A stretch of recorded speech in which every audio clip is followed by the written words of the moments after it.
Afternoon clouds. Wind remains light and variable throughout the day with highs in the mid-40s. I'm meteorologist Sean Everson from KETV Newswatch 7. 1620, The Zone. Traffic.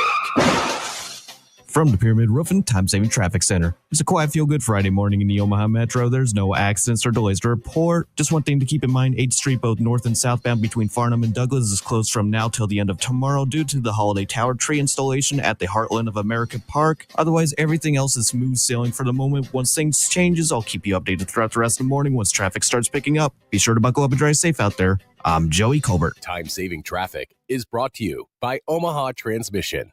You've probably heard about Omaha Transmission saving people money. Call Omaha Transmission and see why people have been recommending them for almost 20 years. Omaha Transmission, shifting to running smooth. Velocity Clinical Research in Omaha conducts clinical trials for investigational treatments and research. Typical studies involve medications for high cholesterol, diabetes, infectious diseases, and acne. Some current studies include low T, RSV, fall influenza, pediatric obesity ages 12 to 17, adult obesity, and asthma. Velocity also performs vaccine studies. Studies are medically supervised and do not require insurance. Velocity recognizes your time is valuable, so they offer compensation for study-related time and travel. Find out more at velocityclinicaltrials.com.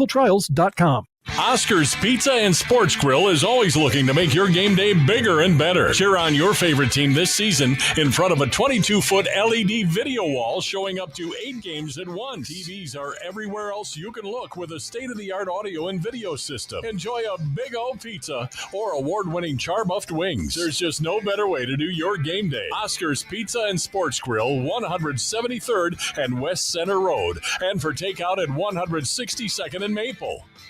Former Nebraska student-athlete Dr. Makovica spent years at Mayo Clinic to bring the latest knee treatments in sports medicine back to Nebraska at MD West 1. Text knee to 21000 for your ongoing knee pain. Text knee to 21000. Hey everyone, it's Josh Peterson. Join Connor Happer and me on Saturday night for Big Red Overreaction live from the La Vista location of Cross-Train. And get there for the game as well and watch Nebraska try to get their 6th win of the year. Coming up Saturday at Cross-Train. Good morning, Doctor. Doctor? Hi, Doctor. Doctor? Dr. Jackson's practice is growing. What do you mean we're still short-staffed? He needs a good patient doctor. How do we not have enough doctors to doctor all these patients? And he doesn't have the patience to sift through hundreds of resumes. I need Indeed. Indeed you do. When you sponsor a job on Indeed, it's easier for talented candidates to find it, which makes it easier for you to hire them. Visit Indeed.com/credit and get $75 towards your first sponsored job. Terms and conditions apply. I'm Rhett Lewis with NFL Network now on the Westwood One Radio Network. Week 12 kicked off in snowy Cleveland as the Browns beat the Steelers 24-19. Jameis Winston ran for a touchdown. Nick Chubb added 2 more scores on the ground. And reigning Defensive Player of the Year, Myles Garrett, had 3 sacks as the Browns moved to 3-8. Before the game, NFL insider Ian Rappaport reported that Browns head coach Kevin Stefanski is expected to remain in Cleveland in 2025. For Pittsburgh, Russell Wilson threw for 270 yards and a score, but couldn't connect on a last-second Hail Mary. Steelers fall to 8-3, but remain atop the AFC North. In other news, Giants quarterback Daniel Jones spoke to the media for the first time since his demotion and acknowledged the $23 million injury guarantee in his contract may have been a part of the decision to move him to the bench. Tommy DeVito now gets the start Sunday for the Giants. This has been NFL Network Now on the Westwood One Radio Network. Yo, yo, yo, Dad is in the house. What do you call the NordVPN Black Friday deal, huh? The Block Friday deal. Because you block online threats. Black Friday, Block Friday. Get it? It's hilarious. Get the NordVPN Black Friday deal and block online threats now. NordVPN is rated as outstanding on PC Mag. Just visit NordVPN.com and discover the benefits of this all-around cybersecurity tool. It will encrypt your online traffic. NordVPN's Threat Protection Pro tool will defend you against web trackers, malicious websites, and malware-ridden downloads. So improve your digital privacy and protection with one simple click. Get the special Black Friday deal at NordVPN.com and enjoy safer internet daily. NordVPN. Cybersecurity built for every day. Do you hate to cook? Do you like saving money? Then get to Cops at 180th and Center or at the Shadow Lake Town Center for their daily specials and great happy hours. Is takeout more your thing? Have them deliver for movie night and football gatherings. Cops is local, family-friendly, budget-friendly, and offers an assortment of shareables, burgers, salads, and of course, their famous pizza. What are you waiting for? Click cops.com to see the menu. Cops, pizza, and so much more. Husker Preview Friday is powered by McKinnis Roofing and Sheet Metal. Looking for trusted experts to protect and enhance your home or business? We are McKinnis, Nebraska and Iowa's go-to choice since 1981. For commercial or residential projects, trust McKinnis Roofing and Sheet Metal. Visit McKinnisInc.com today. Here's today's Husker Max Practice Report, brought to you by Tickets for Less on 1180 and 1620 The Zone. Nebraska's offense under Dana Hogerson will be challenged by a Wisconsin defense that held Oregon's high-powered offense to just 16 points. The Badgers rank 8th in the country in pass defense, though they rank in the bottom half of the Big Ten in scoring defense. Still, Matt Rhule says this is a talented unit for Wisconsin. They've got guys who can cover. They're going to play man and got a great safety, and they've got linebackers who can run. Excellent pass rush. They stop the run. Great edge guys. So they've, like as you said, they played a really tough schedule, but they held Oregon to 16 points. Really good in the red zone against Oregon. Had a takeaway in the red zone, so probably as good a defense as we'll see all year. For The Zone, I'm Nate Rohr. The Husker Max Practice Report, brought to you by Tickets for Less on 1180 and 1620 The Zone. Attention all you Husker football fans. This season, get ready to cheer on your Huskers like never before. Tickets for Less is offering an exclusive deal that will have you jumping out of your seat. Use promo code THEZONE and save big on Husker tickets for every game. Whether it's a crucial Big Ten matchup or an exciting out-of-market game, Tickets for Less has you covered. Don't miss any moment of Husker football. Visit ticketsforless.com today, use promo code THEZONE, and secure your seat to see the Huskers this season. Email us on the Equitable Bank inbox with whatever is on your mind. Zone Inbox is brought to you by Equitable Bank. We take banking personally. You can get me, Gary, at 1620thezone.com. We want to hear from you on the Equitable Bank Zone Inbox. Roofing, siding, and gutters. Make the right call with the rooferys at John Higgins Weather Guard. 1620 The Zone. It's been great. You say that, just the verbiage, working with the staff. Also, man, kind of, it's just out there at practice, like, He's putting a lot of pressure on the guys, to make the plays. He's a guy that's never not scored. I don't know what the lowest yards per. When I looked at it was like 34 points per game one season, right? Like he scores a lot of points. And what's happened this year is it's again he was very direct in his press conference. I'm not quite as direct because I'm the head coach, but he was very direct and he's been very direct with them. If they want to win, they're going to have to go make plays. They're going to have to catch balls, break tackles, make long runs, make big blocks against an excellent defense, score touchdowns in the red zone. And it's not the plays that do it. It's the players that do it. And, I don't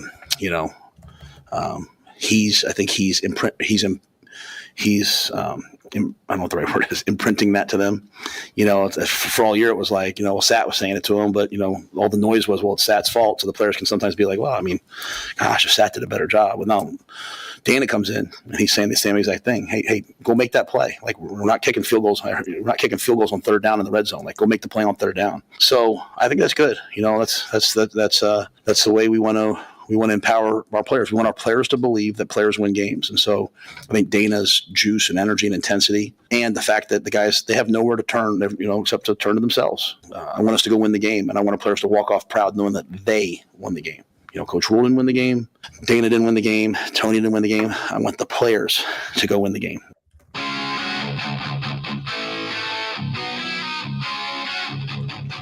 And with that, good morning, everybody. Welcome to a Football Friday Fiesta. It's one of the last Football Friday Fiestas of the college football season, and it's got an extra dose of it because for the first time ever in the history of the Football Friday Fiesta, ladies and gentlemen, boys and girls, it involves, I just saw what Jimmy's wearing. Good morning, Gary. Not Jimmy C, but Jimmy A. It involves the Nebraska-Creighton doubleheader of basketball. Good morning, everybody. A Friday football fiesta, a split show. I guess this is the best way to have this week wrap up.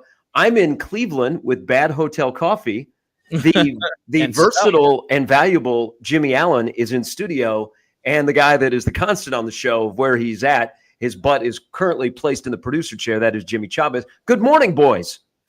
Good morning. We call him the ace of 1620 the zone for a reason. Yeah. Your attire this morning is kind of interesting. Oh, it's hate day in Omaha, by the way. I was at the beloved gas station across the street getting my morning energy drink. Gentleman walked out in a red quarter zip. I said, good morning. And he didn't say the same with his eyes. He didn't say anything at all, but you could tell what he was thinking by my sweater. So it's in full effect. I don't have an ounce of hate in me today. I'm in a good mood. This is a great day. Hey, you know what I have in me today? I have the Jameis Winston. Let's be goofy. Let's have fun. Let's enjoy life. Whether you're playing in the snow or you're at a Publix and you're thinking, man, them crab legs look good. This is a good day to have a good day, because I can tell you, for people that watched the game last night, and we'll talk plenty about what happened between the Steelers and the Browns, but people are focusing on the Hallmark Christmas movie that was on your Amazon Prime last night. I am in this area. So the stadium is on the lake. And so they had the lake effect snow. And so all I saw were flurries and no accumulation. So at the Browns stadium, it looked completely different from the part of the Cleveland area that I am in. But that was fantastic last night. I mean, the first snow football game, fellas, that you see, you get a little bit giddy. And I don't know about you. I don't want my team playing in it, but it's okay to have it on my television watching somebody else have to put up with that crap. That's like snow. It's better on your TV. That's right. Not in person. I loved how the Steelers said that the reason they lost the game was the elements. Like the Browns didn't have to play in the exact same football game in the exact same stadium. Yeah, and oh, by the way, you're the Pittsburgh Steelers. The Steelers complaining about weather. Now let's preface this a little bit. The guy that said that is George Pickens, who on the Hail Mary at the end of the game was in the back of the end zone, not in the back of the end zone, but beyond the end zone, fighting with Newsom. So, and I mean, he's very much the WWE heel of the NFL. Oh, agreed. Yeah, he's a Ric Flair in the 80s at the best. Apparently, he and a fan got into it as well. One of the fans was trying to help out and grabbing some jersey and being a part of the festivities as well. You mentioned Hallmark a minute ago, by the way. I think when Jameis is eventually done playing football, I want him to write greeting cards. I want somebody to walk up to him with a microphone and just whatever he says, just write it on a card and start selling it. So how long do you think he spends on his pregame speeches? Because he gives some of the best, worst pregame speeches in the history of sports. Can I be completely honest? Because I think it's all off the cuff. I don't think he thinks about it at all. I think he thinks about cheesy football movies he's watched in the past and just pulls little quotes from each one and throws it out there. I mean, we'll never have anybody like him. But this is what I would like to do. You want him to write Hallmark greeting cards, Jimmy. I want to be the co-host with him on his podcast, because you know what? It's going to be the #1 podcast, and we're going to make $1 million, $100 million. There will be a soundbite every 10 minutes that you can just save and use as a drop for the rest of humanity. I mean, he's goofy, he's funny, he's lovable. He's the kind of quarterback that I wouldn't want starting for my team. But to watch him somewhere else, I'm like, man, go ahead and ball out. You're fun. I watched. I had a long travel day yesterday, and I'll get into it in just a minute. But thank God I have terrible hotel room coffee. Cleveland or Vegas? Cleveland or Vegas? Where would you rather be, Gary? Yeah.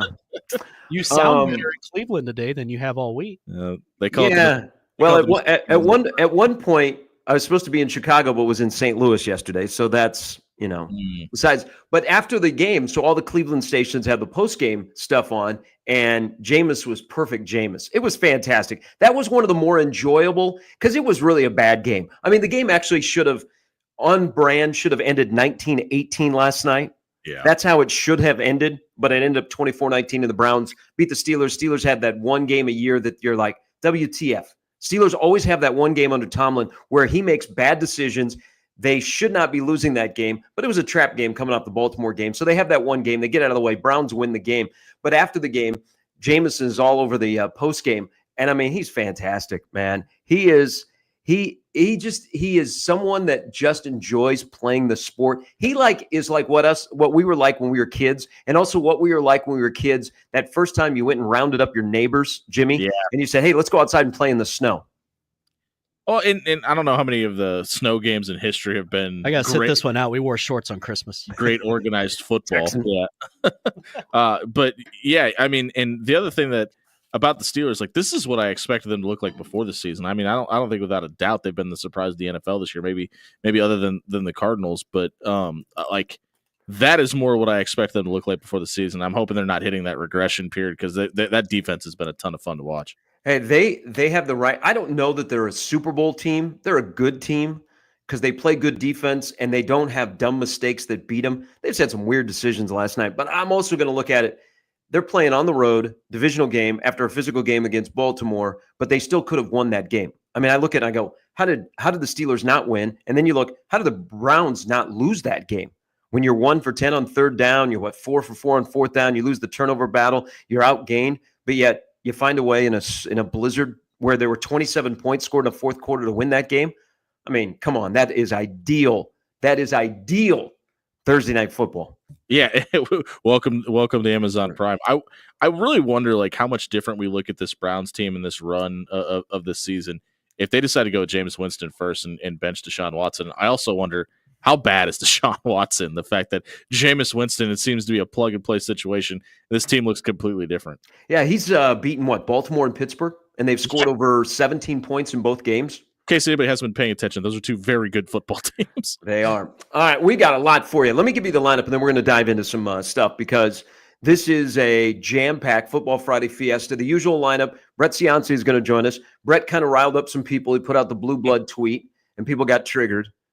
You want to be triggered, go back and look at that Andy Janovich touchdown run against Wisconsin. You're wondering, how did Nebraska lose this game against not a very good Wisconsin team? But he'll join us coming up at 7:30. Lee Sterling at about 7:50. Lee's actually going to be at the Bears game this weekend because his daughter is singing the national anthem. Oh, very cool. Okay. So he's going to pop in right before 8 to give his picks on the weekend. Tom Chatel, who is a perfect – do we label Tom Chatel, who, by the way, auto-corrected in my phone to Arthur? I'm going to have to ask him about that. Yeah, Arthur Chatel? So he's got a fascination with the Odd Couple. But in my phone, when I was talking to him the other day, I went to update his contact and went to Arthur. So Tom Chatel, who Jasker, like you, Jimmy? Would you call him a Jasker? Absolutely. One of my questions today is, hey, am I going to see you at the Chai tonight? You will. You will. I mean, he's a regular there. I think he might be a season ticket holder. I see him almost every game. Tom will join us coming up at 8:30 with plenty of thoughts on a lot of things that are going on. This is a great weekend. This is a banger. If you thought about, man, sports have been boring, and they're never boring, this weekend is going to take care of you, especially if you are a Nebraska fan, because it is absolutely jam-packed with 4 teams in play and 4 different outcomes that could just change your mood. Also, Mike Schaefer will stop by. It is flip season. Might be NIL money, might be just being appealing, might be disgruntlement, but it is flip season. The signing period is coming up before you know it. It's here December 4th. Schaefer will join us coming up at 9 to also have some thoughts on how Nebraska wins tomorrow against Wisconsin. And then, of course, Matt Verol stops by. All of us will give our picks of what we think is going to happen in this game. But you know what? 2 things have happened, Jimmy, that have ramped up tomorrow at 2:30 at Memorial Stadium. Are you ready? Let's go. One, it has been selected as the number 1 Sickos committee game of the day between two 5-5 teams that have bowl strings that are either impressive or, oh my God, one has gone to a bowl 22 straight years. The other hasn't gone to a bowl in 8, but they're both 5-5. And we have the honor of the Sickos committee has selected the 2:30 BTN kickoff as the number 1 game of the day. I think we've made it. Yeah, it's officially Wisconsin Hate Week, and they've given us a lot of reasons to. I mean, you go 0 for the last 10. You got to find a way to win this one. Can I say something about the hate though? Sure. It's tough to have hate because you got to fix yourself first. Not for me. I think I hate Wisconsin more than any other team in the Big Ten. Really? Why? Just because there's so many of those games that should have been won, and there's so many what could have been moments. And the fact that you've only beaten them once since joining the conference, and it was the first one, it's just that constant reminder of how far this program has fallen over since joining the Big Ten every single year, and they just can't get over this hump. You hate Wisconsin over like Iowa or Fleck? Yeah, absolutely. By the way, all teams that have had long winning streaks against Nebraska are successive late. Right, but Nebraska's had more success against those teams. Did you say you hated Spotted Cow too? I do hate Spotted Cow. How do you hate Spotted Cow? I don't gotta like have- cheese. you- I don't you like gotta have cheese pro- on my head either. I don't know. I just hate the whole state of Wisconsin as a whole. Wow. Whoa. Nice, nice people. Better check to see that there's no regional in Milwaukee upcoming that you might travel to. I'm also a 49ers fan. We play the Packers this Oh, weekend. that's right. Without Brock Purdy, possibly. Oh yeah, he's probably not playing. It's just, I mean, but this season's a wash anyway. So Also, you should have a little relief in your heart today because there's no way that Aaron Judge should have been a unanimous MVP selection. But that's for another segment. yeah, I mean, I think they should already just give him the award for next year too because he's that good. I mean, he plays in Yankee Stadium. Bobby Witt Jr. doesn't. Unanimous. I get it. Hey, they're making a new stadium down in Kansas City. Make it easier to hit home runs. Problem solved. But the other thing, so I'm getting this sense. So when I say it's tough to hate, it's basically because I don't really hate Wisconsin because Nebraska's got to fix themselves. Nebraska football has got to fix themselves. Nebraska basketball, I mean, do you hate Creighton? Creighton has owned Nebraska. Okay. This is about Nebraska more than Creighton, but I get it. I'm glad that it's a rivalry. I'm glad that social media has a lot of back and forth. I love it. It'll be a very interesting atmosphere at the Chai tonight. But in terms of why this might be a changer of the week, of why things might be trending towards Nebraska, and I'm getting the sense, and you might get the sense from your callers and the people you interact with on After Hours, Jimmy, is that the beginning of the week, I think people are like, Nebraska will become bowl eligible. I'm not speaking for everybody, but that's the general sense I got. And then as we've gotten towards like yesterday, I got more people going, man, I'm just not feeling it. There was something weird about Rhule yesterday. He had an odd vibe when he was talking to the media. And I watched it and I said, no, he finally has like a guy that let's do business. All right, I'm done sermonizing. I've taken off the white collar. Okay, I put on the football hat and the whistle. And I'm going to tell you, the GD truth about this football team is that we're an average football team. Now I'm paraphrasing here, and I'm actually just inserting things. But we're an average football team, and we got to guys do our job. And I've just kicked some guys' butts and said, you know what? It's a privilege to play at Nebraska. You can't play here. And thank God Dana Hogerson came along because he's now the bad cop, and I can join him being the bad cop. But so I got that. I got that yesterday, and I'm like, I don't know. I don't know. I just thought Rhule's got to change. Like the program's too damn casual. Okay, well, it's got to be on edge. Got to be a little bit a sense of urgency. Because you got to understand, you don't win tomorrow. What the next couple of days are going to be like leading into Iowa, where if you don't win there, damn, I might take the rest of 2024 off. Well, I think he's read the room really well and has done the best he can to protect his guys. And I think that's what he's done a lot at the podium and not really wanting to harp on anybody or throw anybody under the bus. And I think he's finally hit the wall and realized, hey, it's not about protecting anybody anymore. It's about winning. That's all it's got to be about from here forward.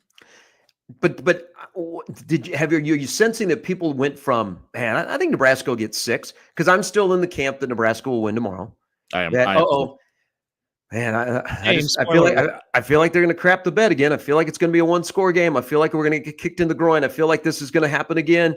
And you know what? It just sucks. It just sucks. It's just going to be sucking. I'm sure that the sun will never come out again. And we'll just, you know what? Along the way, everybody dies anyhow. Wow, you sound like me. If we die, we die. Matt Rhule once famously said. No, for me, I mean, the reason the uptick is it isn't necessarily all about Nebraska, like you were saying that it needs to be. The vibes in Madison are bad too, and obviously they fired Phil Longo, and it feels like for the first time since joining the Big Ten, there's somebody that may be a bigger dumpster fire in the conference than we are. The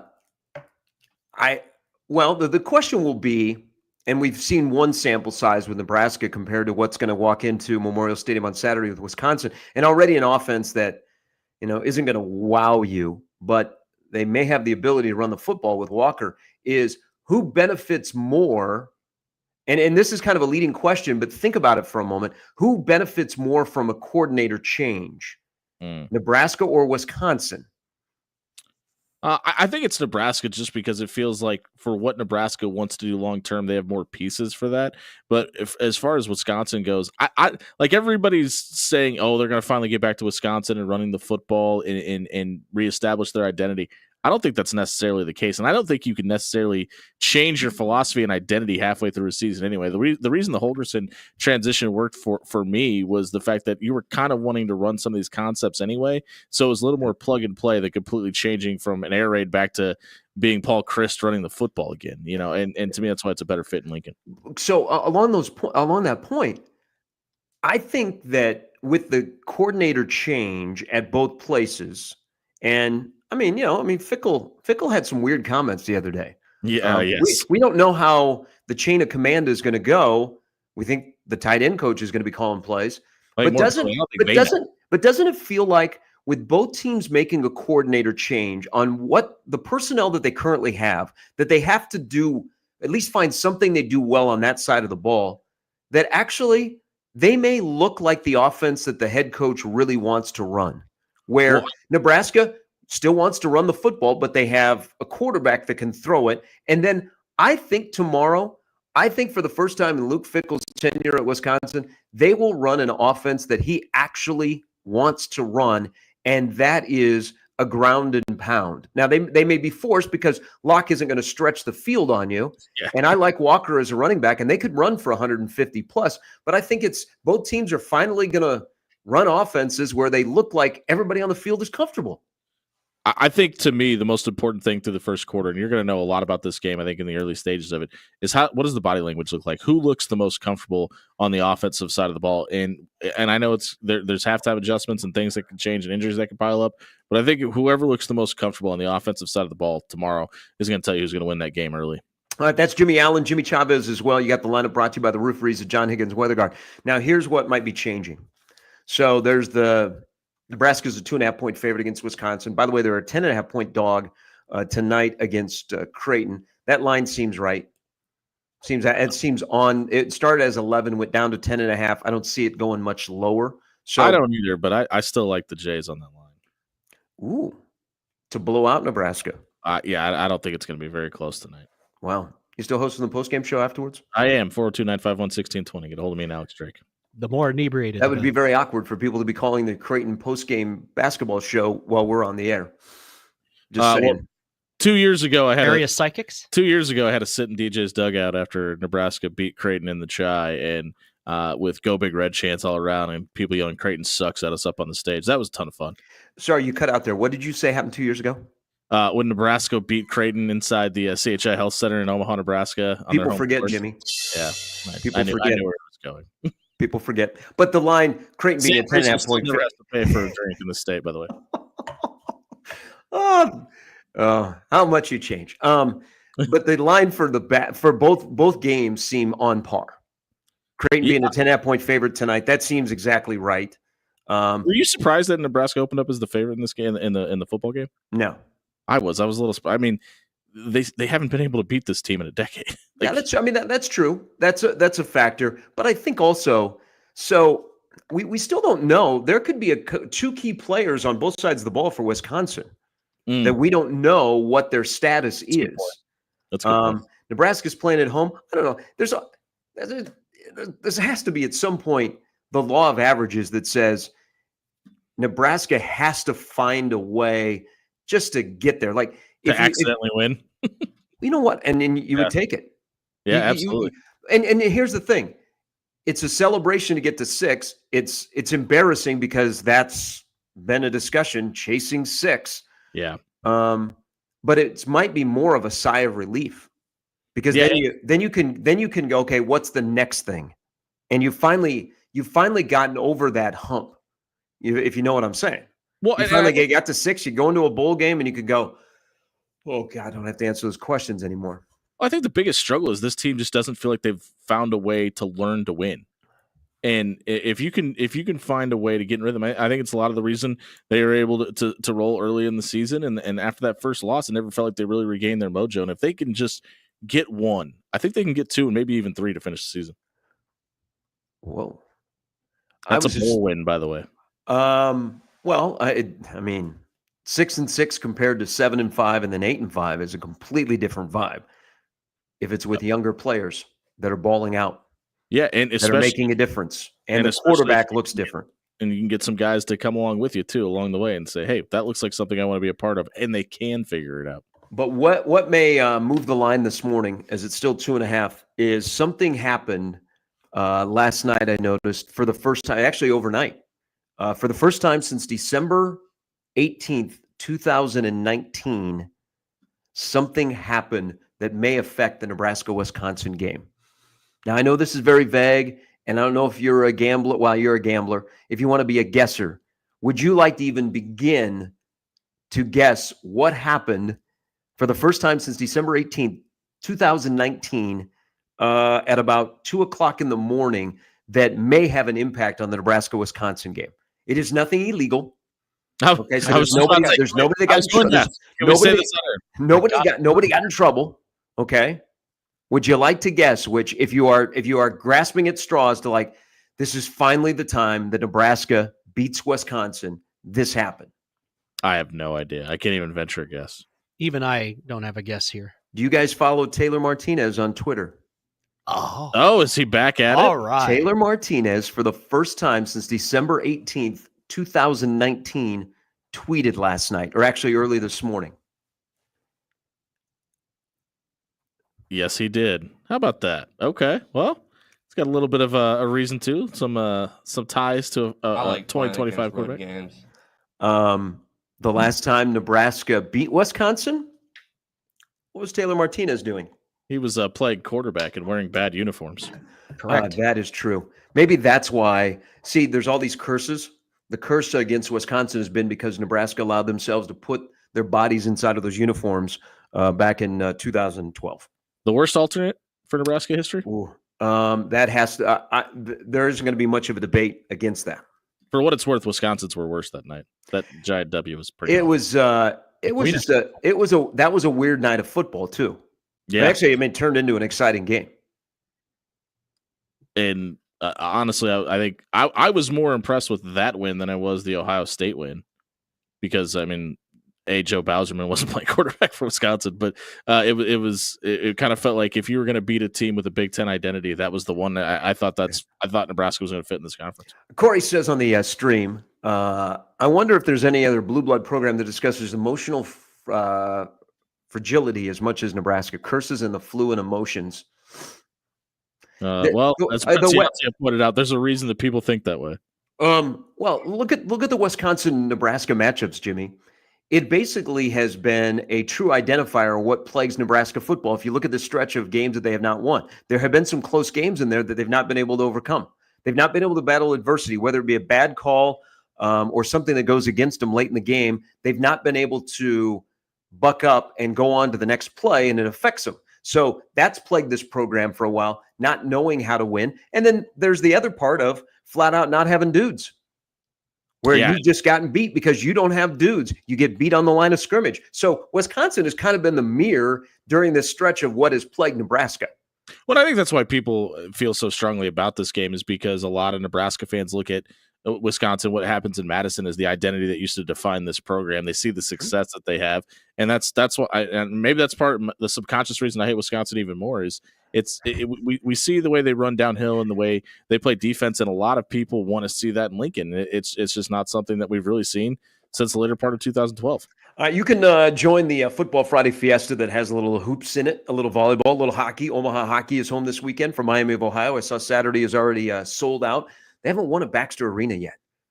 Yeah, it's been a slow start, but they got a split in Tempe last weekend. They're home tonight and tomorrow. I am in Cleveland, Akron.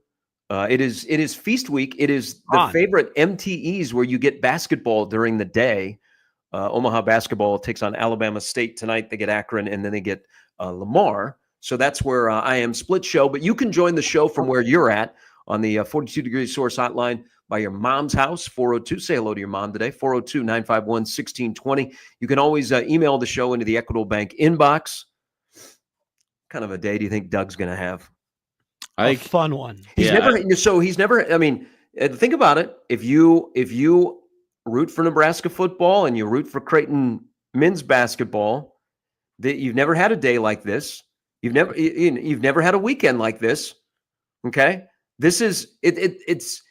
I think people are waking up today going, "Oh yeah, Nebraska Creighton play basketball tonight," because it's earlier. It's usually that first Sunday in December, that first Saturday. So I wonder. Like, will Doug have the split, quarter zip on today? If you stop by Equitable Bank, Husker sweatpants on. Will he have the J-Sker on? He's got a J-Sker quarter zip. Or will he be all blue? I think he's going to be all blue. Okay. But I think the main question that we all have to ask ourselves, we got to set the over-under at 2.5. How many shows does Doug Nodberg call into today? He usually calls in your postgame show, right? He's called a couple times, but I'm hammering the over. We might get to 4 or 5 shows. He might call the pregame show today. All right. Doug will always take your call. You might call the other stations. But you can email Gary at 1620thezone.com or on the JTech Construction Zone Twitter feed at Jimmy Allen 1620 at Gary Sharp 1620. We are off and running. Next hour, Brett Ciancia joins us. Huge game in Columbus, Ohio. Indiana and Ohio State. Put some spect on Indiana, people. I think they win. People are just saying, well, just cover and you'll be fine for the playoff. Why don't we think that Indiana can win that game? You think Kurt Cignetti feels that way? Oh, hell no. He is a guy that really likes to lose a lot. Just hell Google no. it, folks. Hell no. I contend if they win in Columbus, they should be the number 1 team in the country. Oh, I don't even think it's debatable, especially the way Oregon's kind of messed the bed against both Idaho and more recently against Wisconsin. I like how you're thinking. There's Jimmy. I'm Gary. Split show today. Brett Ciancia, Lee Sterling in the next hour. Lots of talk on what's going to happen tomorrow in Lincoln or what needs to happen and some of the things of who will play and who won't play and what does that mean. Also, we will talk about the double dip of basketball that you'll hear here on the Zone today. The women are at 4. I hate the idea of them playing at Sokol on the same day that the men are playing. Those 2 programs are good enough to have a standalone game. Also, they would get statewide TV coverage if they were not playing at 4 in the afternoon. That's a mistake. Don't like it. There'll still be a good crowd there. They'll still put on a good show. Don't like it. They should get their own day. But then tonight at 7 downtown in the big NBA arena, we'll have a little hoopsome between Fred Hoiberg and Mac. I know there's a lot of reasons why it has to happen that way, but I think if they were going to do this, I think they should have played both games at the Chi. I think that would have been such a cool experience for both teams. No? Okay. Well, I mean, it was the original thought was they were going to make a doubleheader. So I think that's what they should have done. Because they're doing a doubleheader later this year where the men play and then they clear out the arena and then the women play?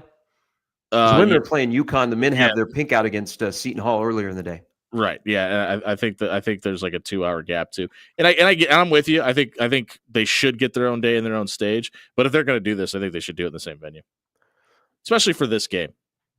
Who would play first? I mean, you just let it slate the way it is. I mean, I think you should let if it's the women first, let the women play first, and if it's originally just slated for the men to go first, let the men go first. All right, we will chat more about the matchup on the men's side and who needs it more, Nebraska or Creighton. I think Creighton season starts, right? Your preseason is over.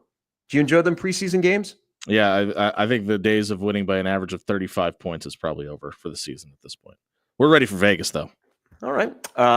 We are off and running. It is a Football Friday Fiesta. It is mornings on 1620 The Zone. Hey folks, it's Garen with Shamrock Roofing and Construction. Man, we really took a beating this spring. But now, time is running out to get your roof replaced following the historic damages from the massive spring storms. Only Shamrock has the supplies and the manpower to get your roof done fast. And with fall just around the corner, don't wait. Let Shamrock inspect your roof for free before friends and family head your way for the holidays. Don't wait till it's too late. One call does it all at Shamrock Roofing and Construction. Visit shamrockroofer.com. You've got a Pepto predicament, moviegoer. Hey, I can hear your stomach grumbling. Sorry, I ate that entire tub of popcorn with extra butter. You overdid it, and now your movie has turned into a blockbuster bellyache. Undo it with Pepto. When you have nausea, heartburn, indigestion, upset stomach, diarrhea. Pepto chewables provide fast 5-symptom relief, so you can focus on the action on the big screen instead of in your stomach. When you overdo it, undo it with Pepto. Use as directed. Keep out of reach of children. Looking for a way to support your team without breaking the bank? On the Line has a solution for you. It's Rivalry Week, and Creighton and Nebraska have both partnered up with On the Line, and your contributions can help recruit and retain the best student athletes in the nation. Let's see which fan base can get the most participation this week. Find a way that everyone can get involved and support their favorite team by donating a dollar amount for every win on the hardwood this season. Sign up today at athleticsontheline.com. That's athleticsontheline.com. It all starts with a spark. You know the feeling. The feeling when things finally click. The light bulb moment when everything suddenly feels right. The spark of belonging when a new place starts to feel like home. Or the spark of finding a new passion and never looking back. At College of St. Mary, students are finding their sparks every day. Ready to find yours? Schedule your campus tour at visitcsm.com to get started today. This Thanksgiving at Total Wine & More, find bourbons and Cabernets that you adore. Our helpful guides are so friendly and nice, so many bottles to try at the lowest price. So gather with friends as you sit down to eat. Grateful for all who made Thanksgiving complete. With curbside pickup and delivery available and the lowest prices for over 30 years, you'll always find what you love and love what you find. Only at Total Wine & More. Drink responsibly, B21. Husker Preview Friday is powered by McKinnis Roofing and Sheet Metal. Looking for trusted experts to protect and enhance your home or business? We are McKinnis, Nebraska and Iowa's go-to choice since 1981. For commercial or residential projects, trust McKinnis Roofing and Sheet Metal. Visit McKinnisInc.com today. Good morning, Doctor. Doctor? Hi, Doctor. Doctor? Dr. Jackson's practice is growing. What do you mean we're still short-staffed? He needs a good patient doctor. How do we not have enough doctors to doctor all these patients? And he doesn't have the patience to sift through hundreds of resumes. I need Indeed. Indeed you do. When you sponsor a job on Indeed, it's easier for talented candidates to find it, which makes it easier for you to hire them. Visit Indeed.com/credit and get $75 towards your first sponsored job. Terms and conditions apply. Not all products are available in all 50 states. Compounded products are not FDA approved nor verified for safety, efficacy, or quality. Wegovy and Ozempic are not compounded. Prescription required. Restrictions apply. See website for full details. Why try Hims for weight loss? If you're interested in personalized prescription options, including Ozempic, Wegovy, oral medications, and compounded GLP-1 injections, and the support to see real results, you might like it. Why try Hims to regrow hair? If a range of treatment options made with clinically proven ingredients like minoxidil and finasteride for thicker, fuller hair in 3 to 6 months sound good, you might like it. Why try Hims for ED? If you've been looking for access to doctor-trusted treatments like Viagra, Cialis, and their more affordable generic counterparts, you and your partner might like it. The Hims process is simple, 100% online, and treatments are shipped free to your door in discreet packaging if prescribed. What's not to like? To save big on weight loss, hair loss, and ED solutions, get started today at Hims.com. That's Hims.com. Prescriptions require an online consultation with a healthcare provider who will determine if appropriate. Restrictions apply. See website for details and important safety information. Subscription required. Price varies based on product and subscription plan. Hi, I'm Dr. Peter Stahl, board-certified urologist and senior vice president of men's sexual health at Hims. I've helped many guys with ED in my 12 years of practice. But now you can get world-class care for ED 100% online by going to Hims.com. So what are you waiting for? To start your free online visit and find ED treatment at up to 95% off brand name prices, go to Hims.com/joy. Attention Creighton fans! Are you ready to catch the Blue Jays live? Tickets for Less has you covered with transparent, upfront pricing and no surprise service fees. Buy or sell tickets with confidence from a trusted local company. Tickets for Less has an Omaha office at 14543 West Center Road, so you're always close to the great seats. Need help? Call 402-398-1999. And to save even more on your next order, use code THEZONE at ticketsforless.com. Get your tickets without the fees. And cheer on Creighton this season with Tickets for Less. No two people learn the exact same way. So how did Babbel become the award-winning language learning app? We thought of you, all of you. Take Sierra. As a visual learner, she uses Babbel's wordplay videos. Today I'll share a quick lesson on shopping in French. Merci beaucoup. Keith is a be in the room with real people kind of learner. So he loves the live online classes with our language experts. Okay, class. Vos está pronto. Estamos prontos. However you learn, Babbel makes it easy. Try Babbel for free at Babbel.com. Babbel.com. 1620 The Zone.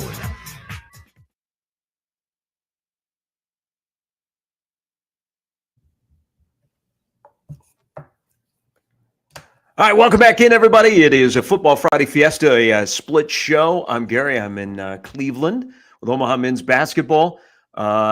Jimmy Allen, who thinks he's going to be the sixth man off the bench tonight, maybe push Fred King out of the way, is in studio with Jimmy Chavez. Of course, this is wall-to-wall today. Football Friday Fiesta around Nebraska, Wisconsin, another great weekend in college football. On the heels of Snowmageddon last night here in Cleveland, where the Browns defeated the Steelers. And then coming up this afternoon, we have back-to-back. We'll have the women's game right here on the Zone, and then we will have the men's game on the Zone, the pre, the play, the post, all of that. We are chock full. This is a great Friday. This is an unbelievable Friday of sports, and we are blessed to be with all of you. I think I could get you 2 and 2 off the bench if I needed it. 2 personal fouls, 2 turnovers. Okay. Oh, very doable. Right, contribute. All right. I thought you were maybe thinking you could take Braxton Mia to the 10 or something. Not with my bad ankles and old man hips. That ain't happening. Bryce Williams needs 25 plus. Nebraska needs to get to the line 20 plus times, which is rare against Creighton. That's not and happening. if that happens, that's 2 in a row that Nebraska would have won at the Chi. What would the post-game callers be like there, Jimmy? They would be all Nebraska fans because that's what happened 2 years ago. Probably my favorite call of all time. One guy called in and said that Fred Hoiberg needs to stop scheduling these mid-majors during the middle of the season and focus on real opponents. I was like, okay. Yeah. Well played. Head down and just head back to Lincoln. Yeah. We had some drunk guy walk up to us while we were on air and just scream, "What are you guys talking about?" as we're wearing Creighton gear. And I think it was Dan. I can't remember who the producer was. He was like, we're the Creighton postgame show, as loud as he possibly can. So I think Creighton sucks. It's like, that's great. why you lie Thanks. and you say this is an NFL show or something like that. We're talking about the Baltimore Ravens, sir. So I think Nebraska definitely is in basketball is a work in progress. And I think they will be better than what they will show tonight. So the timing of this game against Creighton is a legit top 15 team. I think is bad for Nebraska because I think Nebraska is still trying to figure things out. Like if you played this game maybe a couple of months later, I would probably feel different about it. But to be honest, I'm not finding a lot of Nebraska basketball fans that are going, man, this is a shot. This is a shot. But it's going to have to from Nebraska winning where they win because of what they did. It's going to have to be they won because what Creighton did not do. Yeah, I agree. And that's kind of how I feel about tonight. That's why I say that line to me seems right on par, 10.5. You mentioned the free throws thing, getting to the line. I think the only way that you keep this competitive is if you find a way to get Ryan Kalkbrenner in foul trouble, and that doesn't happen. Which doesn't happen. I mean, yeah. but Nebraska's hit or miss shooting the ball, and especially beyond the arc, but they have done a good job getting to the line. That's why Bryce Williams needs to have a fantasy basketball night line. Like 25 points. He needs to be at the line a lot. He needs to stay out of foul trouble. When he got in foul trouble on Sunday in Sioux Falls and he went to the bench with 4 fouls, they really were discombobulated. And then when you saw he came back into the game, they got a little roll again. He probably has to give you about 35 minutes tonight. And if he balls out and he's the best player on the floor, then Nebraska avoids that slow start that they seem to have against Creighton. And then the roof caves in and they're down 30 at the break. If they're in it to win it and it's close at half and Bryce is playing well and he's the best player on the floor, man, that's a tension convention there in blue in that arena. Well, and Creighton's had a tendency to kind of play with their food a little bit earlier in the season too, and you've got to find a way to get up on Nebraska early and keep it as far as extended out as you possibly can, in my opinion. Just because this team is scrappy, and all right. I'm not sure what just happened there, but yeah, I think if you can keep them at bay for as long as you can, I think that's probably in the best interest for Creighton tonight. If Creighton gets out and runs and they turn it into a track meet, Katie bar the door and let's talk about the Nebraska-Wisconsin game. I want to read an email as we welcome back into the Gary Sharp Show on 1620 The Zone. Jimmy Allen, Jimmy Chavez, and Gary with you. Zach writes in, so we started the show. There was a clip from Rhule talking yesterday about his new OC and the way that he is handling things, maybe compared to Marcus Satterfield. And the Lego Maniac starts with this question and his take on Rhule and Satterfield. It's getting pretty annoying that Rhule keeps finding places to defend Satterfield retroactively and unsolicited in press conferences just to prove a point. It reminds me when Frost used to always continue to reference the way things were with Riley's staff before him and use it as an excuse for its own failures. Take out the last paragraph. Let's focus on Satterfield. So this is up in the stream as well of people when it comes to Rhule talking about Satterfield. I believe, Jimmy, that Sat is one of Rhule's guys, and he's not going to throw him under the bus. Thus, he also wants to help Satterfield get his next job. So he's not going to destroy him publicly. He's going to do the professional courtesy of how you talk about somebody who, if you know, you talk about it where somebody's not going to be able to Google it and go, man, if Matt Rhule, one of his good friends, didn't like him, why should I hire him? So I think that's the case. But some of the things that have been said this week by Rhule and Hogerson are kind of an indictment of, and even John Butler last night when he was talking about Sierra Wright and a guy that showed up in the middle of the summer and hadn't even forwarded his mail yet is one of the better guys in that room and is teaching younger guys.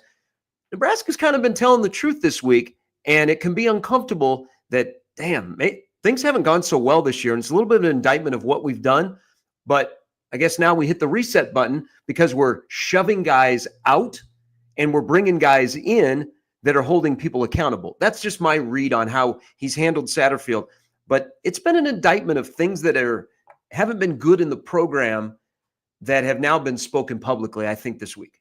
Well, it's not like there aren't certain things you could point at and say there were some nice things schemed up. I mean, there's obviously a lot of question marks from a play calling standpoint, but I mean, I think about that play where Dillon just underthrew on that pick six where he had a wide open wide receiver a couple of weeks ago, and on Saturday, even I think there was a couple more glaring holes where you saw Jamal Banks wide open in the back of the end zone. Dillon just didn't see him, and it's not all in Dillon Verol, obviously, but I think there are certain things that you could point at and say this was done correctly, just not executed correctly. Specifically when we talk about perimeter blocking, and the fact that when you bring in a new OC and a new voice and new eyes of the program, and the message is still kind of the same, and he's kind of echoing what we've seen up until this point in the season. Maybe you just need a stronger voice in that locker room. Well, that's what Hogerson is. So let me throw in this one too, and this is kind of on the heels of what you just said, Jimmy. Adam writes in. He said, "Good morning, everyone." Good morning, Adam. Hey, Adam. When Rhule said he can't be that direct because he's the head coach, that statement confused me. I don't really understand that. I would think the head coach would be direct. Maybe you can help me, and maybe others understand the statement. Thanks. Have a great day. So he's telling you, which is confusing to me as well, of Rhule, I think for 2 years has tried to be the good cop. Yeah, absolutely. And he finally brought a guy in that is the bad cop, and now Rhule is like, okay, I'll kind of go off of Hogerson's lead. That is a weird comment that he makes. But I think another part of this, Jimmy, is it shows you that there was such a growing lack of respect for the OC. Mm-hmm. Well, that a guy comes in that has a name in a short amount of time can say things and tweak things, and you're like, man, this is great. I love this.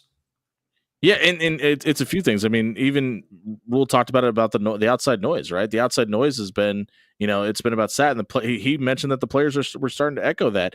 And for a guy that's done such a good job of hiding certain things on the Chasing 3 documentary, or not talking about certain guys while at the podium, and trying to kind of listen, they hid Dylan Raiola for the first 3 episodes of that docuseries. That wasn't by accident. And he's a guy that could read the room really well, and he understands where the vibe of this program is right now and the outside perspective of what's going on inside of his locker room. So for him to come out and bash Marcus Satterfield or throw Sat under the bus is probably a direct reflection of him and where he doesn't want the thought process of this program going. Do you have more questions this week after hearing the OC and the head coach talk than you did about what's going on that has nothing to do with a 5-5 record? No, because I think everything they said kind of echoed what my eyes told me, right? I mean, there's been question marks for guys blocking on the outside since as early as the UTEP game. And I don't know why the game plan dictated to try to go to your weakness and not necessarily changing the calls and just kind of eliminating that part of the script.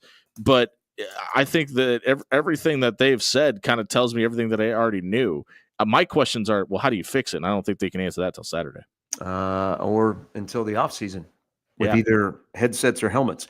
That's Jimmy Allen. Jimmy Chavez there as well. I'm Gary on the road with Omaha men's basketball in the state of Ohio, where it is not snowing. It is raining. It is raining, though. I think we're bearing the lead. There's a lot of questions in the YouTube chat. People want to know, were you able to get down to the lobby and get some free breakfast before this? We're staying in a hotel where they don't offer free breakfast. It's going to cost you about $15. Yeah, don't do that. Yeah. But we have our own breakfast. Thank you very much. But we're on Eastern time, like it's 8 o'clock here, so I'm not going to be able to dine with the team because I want to dine with all of you. Many of the YouTube commenters were concerned for the children in the hotel that you may shove them out of the way trying to get back quickly for some free bad scrambled eggs. No. I hustle down there just to make sure I can see everybody else that's staying in this hotel that, is wearing their pajamas or whatever, just rolling out of the rack, coming down to eat breakfast, grab that waffle off the waffle maker. Yeah, that's the life of being on the road now for 3 straight weeks. When we come back, people are backing up your hate for the state of Wisconsin, including Steve Sipple. Good take. That we will dive into. We got an update with Jimmy coming up. Old man Doug has reached his first one of the day. We'll get to his phone call. Hammer the over. And we had Brett Ciancia and Lee Sterling in a chock full next hour. Big day. Football Friday Fiesta. Tomorrow is Nebraska-Wisconsin, trying to get bowl eligible. Taylor Martinez is back tweeting for the first time in years. And we have Nebraska-Creighton men's and women's basketball today. And don't forget, it's Nebraska-Creighton Day today. Tomorrow it's Nebraska-Wisconsin Day because it's kind of gone under the radar. Banger of a volleyball match at the Devaney Center tomorrow night between Nebraska and Wisconsin. All of that, plus more thoughts on what we saw last night between the Browns and the Steelers and the most ideal weather to play football in. All of that to come as we roll till 10. It's the Gary Sharp Show on 1620 The Zone. Live from the Host Coffee Studio, this is 1620 The Zone. 1620 The Zone. Traffic. From the Pyramid Roofing Time-Saving Traffic Center. Not a bad start to this feel-good Friday morning in the Omaha Metro. There's no accidents or delays to report. The only thing to be mindful about is 8th Street. Both directions between Farnham and Douglas is closed from now till the end of tomorrow due to the Holiday Tower tree installation at the Heartland of America Park. Otherwise, everything else is smooth sailing for the moment, but once things changes, I'll keep you updated throughout the rest of the morning once traffic starts picking up. Be sure to buckle up and drive safe out there. I'm Joey Colbert. This time-saving traffic is brought to you by Modern Real Estate. Introducing Modern Real Estate, the game changer in Nebraska's property market. They make buying, selling, and investing more affordable and transparent than ever. You're in control of how and where your money is spent. Visit modernrealestateco.com and experience the future of real estate today. Husker Preview Friday is powered by McKinnis Roofing and Sheet Metal. Looking for trusted experts to protect and enhance your home or business? We are McKinnis, Nebraska and Iowa's go-to choice since 1981. For commercial or residential projects, trust McKinnis Roofing and Sheet Metal. Visit McKinnisInc.com today. Looking for the right truck for your business? Then it has to be a new Ford Super Duty, the 2024 North American Truck of the Year. Rated America's #1 heavy-duty truck for dependability and driver satisfaction by J.D. Power. Shop hundreds of new Ford Super Duty and F-150 models now and see all our incentives at BaxterFord.com. At Baxter Ford, we won't sell you a car. We'll help you buy one. No handoffs, no hassles, and no hidden fees. Upgrade your work truck now to a new Super Duty from Baxter Ford. The holidays should be a time of magic and joy for every child. Sadly, for many, those feelings of warmth and wonder seem out of reach. Your generosity can bring smiles and a sense of normalcy to those who need it most. When you donate to Child Saving Institute, you become a substitute Santa and a beacon of hope. Join Child Saving Institute and become a substitute Santa today. Donate now at childsaving.org/substitute Santa. Texting enrolls you in a recurring automated marketing text messages. Consent not required to purchase. Message and data rates may apply. The team's looking good this season. I think so. Man, I miss playing football. Being young with unlimited energy to burn. Ever since I turned 40, I just can't find that fire I used to have. Think you could be lower testosterone? What do you mean? Well, guys lose their edge when they turn 40. The body has less testosterone. That's why I take Nugenix Total T. I've heard about Nugenix. That really works? Since I started taking Nugenix, I'm lifting like when we played for Coach Carter. I feel more energized at work. It's even spiced up things between me and the missus. Are they still giving out complimentary bottles for people to try? Yep, send a text. It's that easy. Text GRIT to 42424 right now for your complimentary bottle of Nugenix Total T. It's the #1 selling testosterone-boosting brand at GNC and Walmart. Do it now, and they'll also send you a bottle of Nugenix Thermo X, their newest, most powerful fat burner ever, absolutely free. Text GRIT to 42424. That's GRIT to 42424. These statements have not been evaluated by the FDA. This product is not intended to diagnose, treat, cure, or prevent any disease. Good morning, Doctor. Doctor? Hi, Doctor. Doctor? Dr. Jackson's practice is growing. What do you mean we're still short-staffed? He needs a good patient doctor. How do we not have enough doctors to doctor all these patients? And he doesn't have the patience to sift through hundreds of resumes. I need Indeed. Indeed you do. When you sponsor a job on Indeed, it's easier for talented candidates to find it, which makes it easier for you to hire them. Visit Indeed.com/credit and get $75 towards your first sponsored job. Terms and conditions apply. Calling all college basketball fans to downtown Las Vegas. Join your team when they travel to Las Vegas this November as Circa Resort and Casino celebrates Hoops Giving. Circa has discounted rooms all week long for fans from Omaha. When your team isn't on the court, join us at Stadium Swim with temperature-controlled pools and a 143-foot screen showing all the action, plus the world's largest sportsbook. Drink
Welcome back. Skurs and Jays today and tonight, but you already knew that.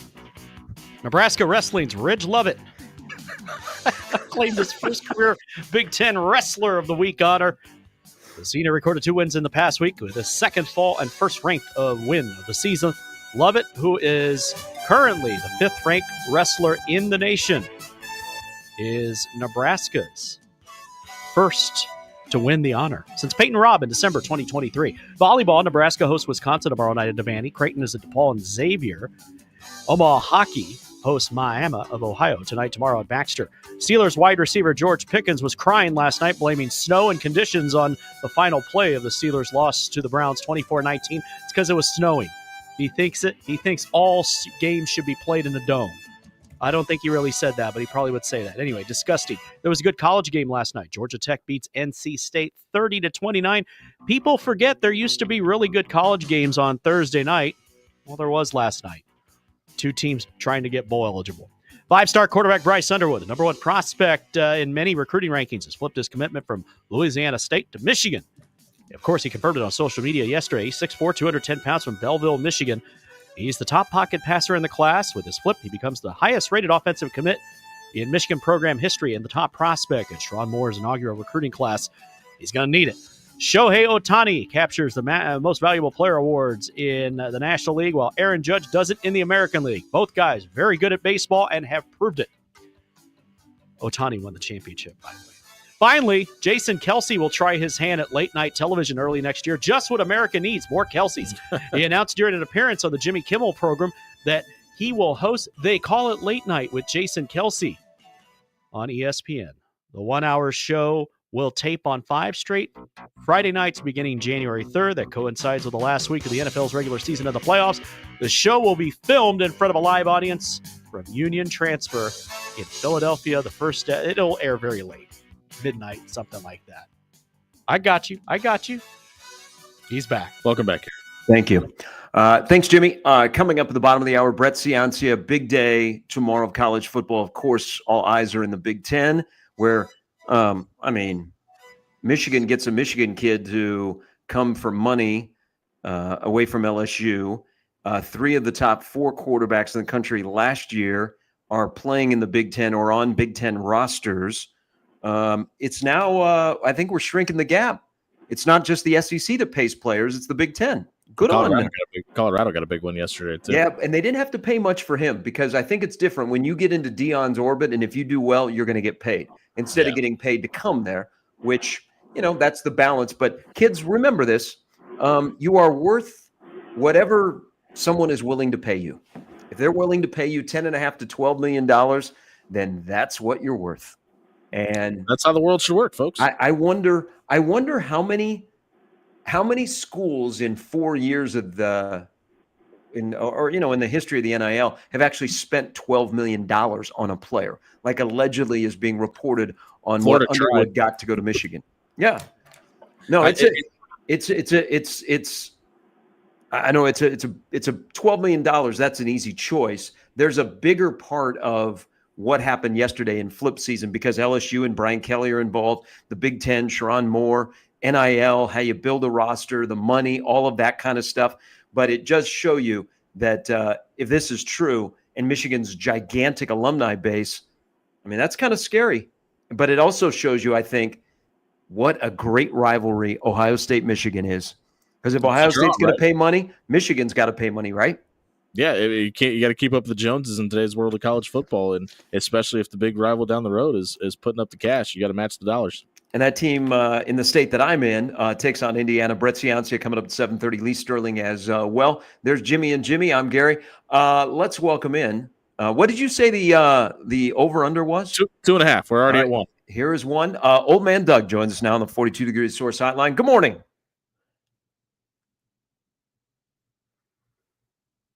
Doug, are you there? Oh, no, Doug, call back. Did Doug get nervous? Yeah, it only counts if he gets on. The phone must have rang at Equitable Bank. We'll drop him. Doug, if you're still listening, 402-951-1620. Although he may have called an alternate line. He showed up on line 4 there. So I don't know if Doug's got a secret bat signal he just throws out and Jimmy Chavez answers. You have a supporter in your dislike of the state of Wisconsin. take it for what it is. Fremont Fred says, A effing men on hating the whole state of Wisconsin. Appreciate the radio edit on Twitter there, Fred. Steve Sipple yesterday said, talking about Wisconsin, it's all the 6'4" blind guys who eat a lot of cheese and drink a lot of beer. They're all huge. Even the women are big. I mean, that's certainly an observation. I don't know if I necessarily disagree with it. I don't believe I know any females from the state of Wisconsin, so I will have to step back on this conversation. Feel free to engage if you'd like. Now that you say that, I don't think I personally know one either, but as somebody that's been to Madison, Wisconsin 3 times now. Great town, though. Madtown is a great town. I think you could say that just about almost every team. Would you go to a Wisconsin game at Camp Randall when Nebraska's not playing? Absolutely not, because the thought of jump around makes me sick. Oh, Doug's back. All right. John said the best call Doug's ever had is that you guys went to him and he wasn't there, but now he's here. Good morning, Doug. Those are fighting words, John. Hey, can I pose a question to you? Because this is like your weekend. I mean, this is a big day for you. It's a big day tomorrow. You've already told us that you are going to go to the game. What happens if of the 2 sporting events that you will be attending that Nebraska will be involved in, what happens if the one sporting event that Nebraska wins is tonight and not tomorrow? How are you going to feel? If I would actually trade a loss tonight for a win tomorrow. Wow. I would. Okay. And it's because the Wisconsin fans are the most annoying people of all time. Good take. They're 1A, or they're 1 and Iowa is 1A fans. So I can't stand Wisconsin fans. They act like they've won something, which they really have never won. And I don't know if you saw my tweet. I saw that shirt walking out of a Nebraska-Wisconsin game. I don't know, 7-8 years ago, whatever it was. And of course, they won, or we gave it away, or something. And so it's in my favorites on my phone. So his shirt, not mine. Gary, I wanted to wish you a happy haircut, though. You're looking good. Yeah. I'm deciding if I should go all Jimmy Allen or not. I'll shave my head if you shave yours.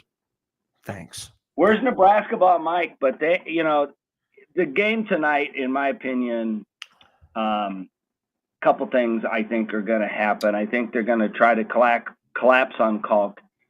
Maya or whatever, Maya. Yeah. Yeah.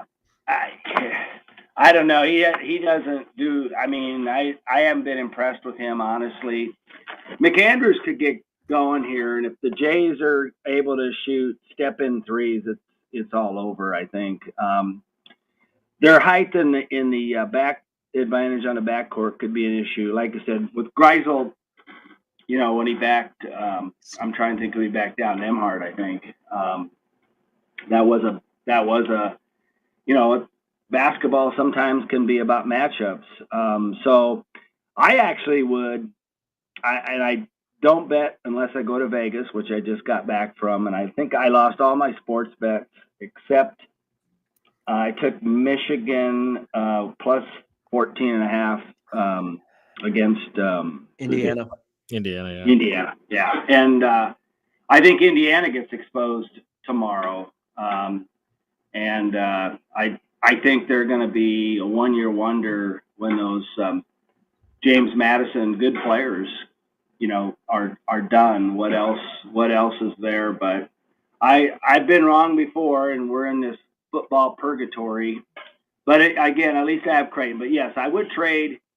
And then I really want the volleyball team to beat Uncle Fester tomorrow. That guy's annoying too. He's probably a nice guy, but he just looks annoying. I'm sorry. I mean, he has to be the ugliest college coach in the history of the world. Wow. Yeah. No, that's my take. He starts off talking about your haircut and then goes yeah, so I goes after Kelly Nebraska Sheffield. Mike, and Mike, you better come in today, or I don't want to hear you on Monday if they win. You don't come in today, you don't get to talk on Monday. I'm sure Andrew will be in here shortly. I'm sure he will. So you guys have a Great day. All right, pace yourself, Doug. And in blue, all blue. I'm probably wearing black today. We get the representation of all three schools. Yes, we do. We got red, blue, and black Nebraska. The athleticism and the speed of Creighton is a concern. But back to one quick thing before we jump back into football. The fouls that Nebraska has to give will be curious because I'm not a fan of Maya right now. I think Andrew Morgan needs to play more. I was just about to ask you that. Bear K is coming. I didn't have high expectations for him this early on in the year, but I can see him on both ends of the floor starting to grow. But how many fouls does Nebraska have for Kalkbrenner?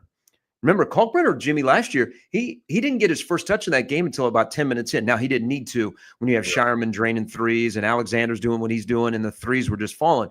But Kalkbrenner's going to get plenty of touches. How deep he's going to get those touches, and are you going to make him shoot a bunch of free throws, which doesn't do you any good because he's good at the free throw line. But how many fouls do you have to give on Kalkbrenner the entire night that doesn't put you in purgatory?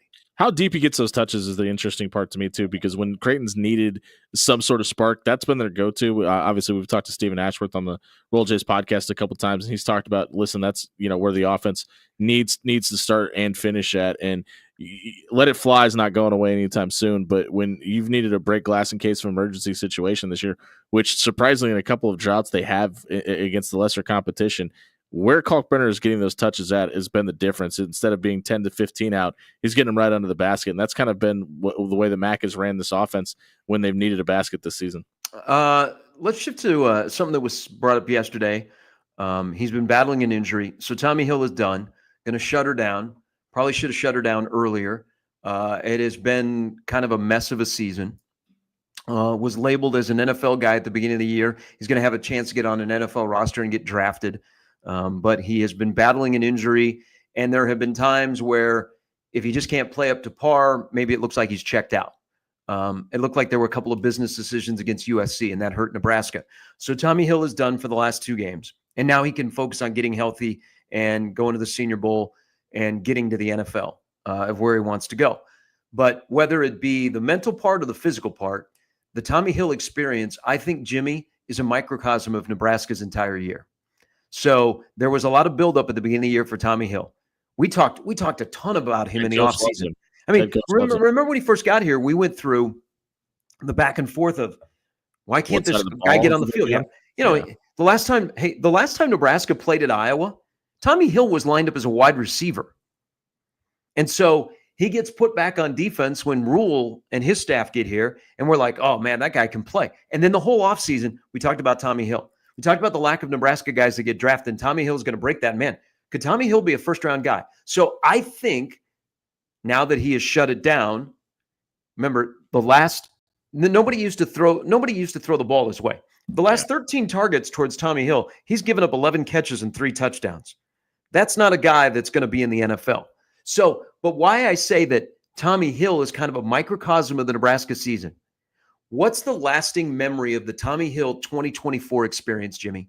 It's going to be the touchdown against USC where you just kind of hand check the guy into the end zone. Now that's on the other end. Mine would be Colorado. Oh, Colorado pick 6. Pick 6 in a game that is Nebraska's Super Bowl. The place is going nuts. You're like, that's why that guy is going to the NFL, because he just picked off a guy that is going to be in the NFL as well. That's Tommy Hill. In the end zone, score, great. Then what happens 2 weeks later? He's battling a foot injury. And the decision-making that can happen in real time, that Nebraska's margin of error is so small that a bad decision comes to hurt you. Why the hell was Tommy Hill on the field to begin the game against Illinois? They noticed right away that he was not the Tommy Hill that they had seen. They picked on him. What happened? Illinois scores a touchdown. Tommy Hill is out of the game. And essentially that was the night, because it's kind of the last time Nebraska looked like you thought Nebraska should look like. Tommy Hill's out of the game. He's never been able to come back and play on the level that he did against Colorado. I don't know. That's kind of how Nebraska football has been. So that's why I say Tommy Hill is kind of the microcosm of the Nebraska season, where at the end of the year, you're still playing, but you're like, who is that guy? What happened? I thought that guy was supposed to be this, and he's not, and that. Well, and now he's done. And now he's done. He's noticeably missing a step too. And anybody that's ever dealt with plantar fasciitis can understand why. And I can't even imagine dealing with that and trying to cover Division I level wide receivers and dealing with that pain. Now I'm with you. I think that's the question you asked is the question everybody should be asking is why was he even an option to go if he's dealing with something that serious in a position where you really can't afford to have a foot or an ankle or a plantar fasciitis problem. Well, and then they're gonna turn it into maybe the transition for where Nebraska needs to go, building up depth and opening up the door is Tommy Hill might be the best thing that's ever happened to Sierra Wright. In a sense of giving him the playing time? Tommy Hill goes down. Sierra Wright showed up, and we were like, okay, he's going to have to adjust. They do things different at Nebraska than they do at USC. What's his kid going to be? How come it took him so long to find a home? He shows up here in the middle of the summer. Yeah, I hope he balls out, but man, I don't have a ton of expectations. But that second year, that's when he'll really shine. All of a sudden, Tommy Hill goes down. What happened in the Illinois game? You're scrambling your program to go 15. Wait, Malachi Coleman is playing defense? You're like, oh, no, it's the guy that's in the movies. He's out there balling out, and he's turned into your best cornerback. And as you heard last night, which, again, you can spin it either good or bad. He's the one now in that room that just showed up 4 months ago that is teaching other guys how to do it the right way. And you kind of saw that against USC, right? I mean, his football IQ is something that jumps off the page to you when you watch the film back too. And that I think that's going to, when we talk about next year, that's something that's going to be pivotal, especially when you talk about the second year of John Butler. And I think having guys that are able to be extensions of the coaching staff this year, specifically after the loss of Evan Cooper, I don't think you can put a value on that. Well, and don't you think there's also the part of shutting her down for Tommy Hill? And I'm glad Rhule addressed it yesterday. He did it the professional way about Malachi Coleman. He wanted to talk about people that have played.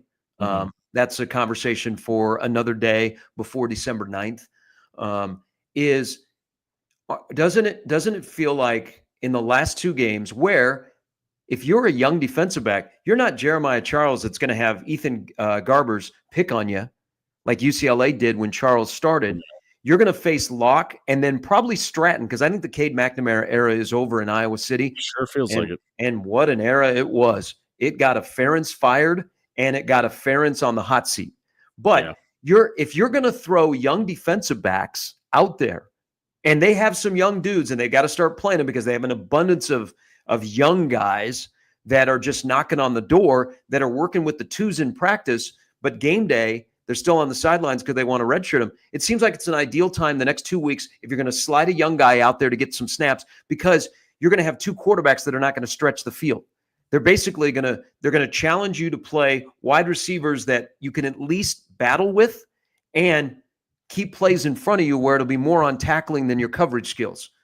So you could spin the Tommy Hill of, man, whatever happened, that's not good, to, okay, this actually could be a positive.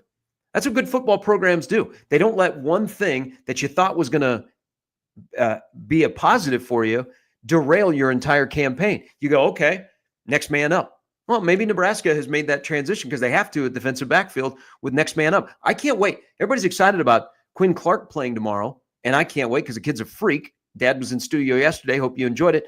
But who's going to be that first young defensive back that we haven't seen play tomorrow? Yeah, and that room specifically is the one that I'm the most interested to see what happens with when we start cutting this roster down. Obviously, it's something you can see wearing on Matt Rhule's face in the press conference about having to deal with that situation. But that's a very bloated room with a lot of young talent that they're very excited about. I want to see I'm interested to see how they maintain that, and I think tomorrow is going to be a very good indicative vision into what that room's going to look like after the end of the season too. All right, Brett Ciancia is coming up next from Pick Six Previews. Lots of chat on this upcoming week, what the playoff looks like. And also he's got a sneaky game that he's keeping an eye on. Plus we'll put him on the carpet for the blue blood tweet that he put out that just set Nebraska Twitter ablaze. He'll join us next. Lee Sterling as well. Tom Chatel, Mike Schaefer, Matt Verol, all to stop by on a Football Friday Fiesta with a little dose of hoops as well. There's Jimmy Allen, Jimmy Chavez back in Omaha. I'm in Cleveland. It's the Gary Sharp Show on 1620 The Zone.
All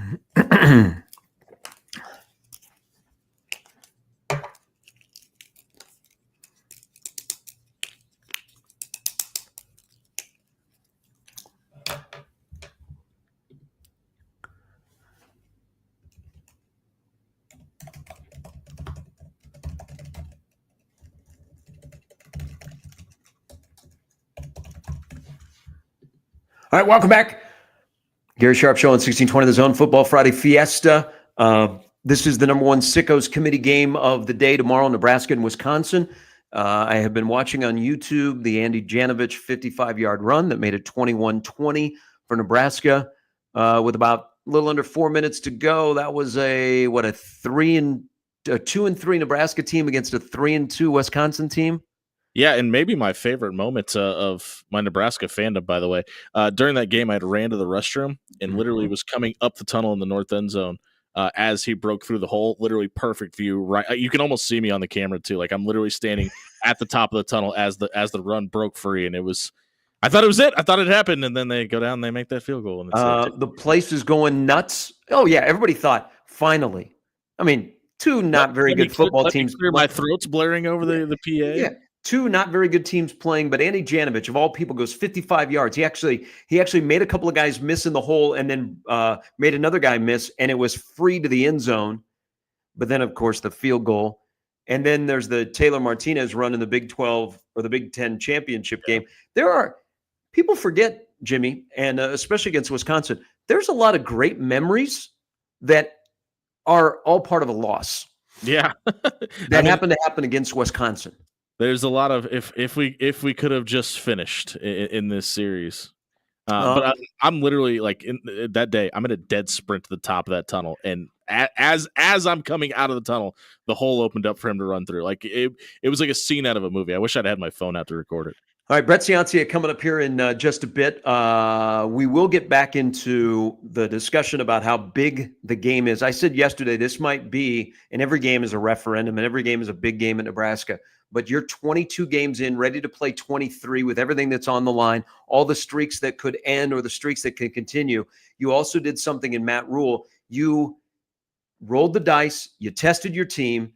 You spoke accountability. You let Dana Hogerson talk about accountability. You said to guys, hey, you need us more than we need you. It's time to move on. I'll tell everybody you have an injury, but let's be honest here. If you know, you know. We get it. We're going to be professional about it, but we got to move on. You did all of that this week, and what will be the response of guys that got the message when it comes to tomorrow at 2:30? We'll do that coming up in the 8 o'clock hour. But Brett Ciancia joins Jimmy and myself coming up next on the Gary Sharp Show on 1620 The Zone.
2 more Saturdays to go in college football, and a big one in Columbus, Ohio, and a big one. The number 1 Sickos Committee game is in Lincoln, Nebraska, and Wisconsin. We welcome in our good friend Brett Ciancia from Pick Six Previews. Good morning. Happy Friday.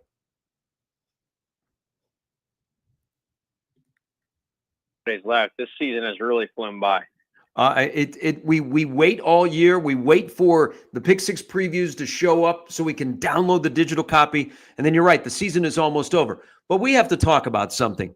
You and I have known each other for a long time, and you've been here before, and you love the history, the tradition, the passion of Nebraska football.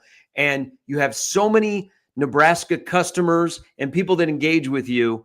You about broke Husker Twitter this week, Brett, with your tweet about the Nebraska officially becoming the worst decade of any blue blood program in college football history. Would you like to explain yourself, please? Oh my gosh. Yeah. Well, hey, it's not personal or anything. I send a lot of tweets out when I find a stat or a nugget, and man, I feel like I broke some hearts, but I quickly followed that up with some of the best blue blood decades. And of course the Nebraska 90s are right there, but yeah, no, it was a tough one to type out because I remember talking to you most Fridays throughout that decade, and it's like the same story every week, how Nebraska outplayed the team and then they lost by a score. It's like the recurring nightmare. So just seeing that in text had to be painful. It was hard to write, trust me. And to the Husker fans, we'll get some more positive tweets sent your way. What did you make of Dana Holgerson's first game as the Nebraska's OC, and what do you think that looks like in game 2? I think we're going to learn a lot more in the second game. They had the bye week to start installing things, but it's important to get one full game under their belt. 20 points on the road at USC, that's actually a step up for Nebraska. They were averaging lower than that in league play. And I know all their wins under Rhule had been scoring 14 or under. So a step in the right direction. I think we'll see a lot more this week. He's referenced a couple newcomers, new playmakers that he has up his sleeves. So I think getting some new eyes on this offense and a new flavor to it will be good for the team. Which is more startling to you, that one coach coaching tomorrow is 12-11, or the guy that is coaching in his home stadium is 10-12 in their first 2 years? Yeah, when both these guys were hired, I thought they were both going to be fixes by the second year, and well, especially with Fickell, because it seemed like less of a rebuild at Wisconsin. They were coming off of a decade of success, 2 decades of success, and I thought his coordinator hires were going to work. But yeah, so Wisconsin without a coordinator and Nebraska with a guy who's on his second game. It's just crazy. It's hard to believe. Both 5-5 do it. These were at one time the 2 leaders of the Big Ten West, and then before that, the Big Ten Legends division. So, yeah, it's hard to believe. But here we are. Both teams really need this game. They want to clinch bowl eligibility. Nebraska wants to get that long streak off their back of 7 years without a bowl.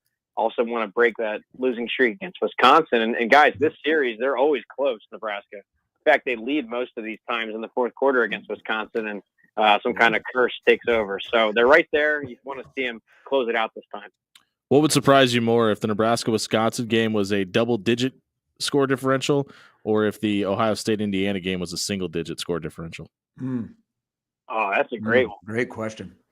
I think I'll say the Ohio State-Indiana going single digit. I think that Ohio State, they're not overlooking this game. And, of course, I think they have the talent advantage at most spots.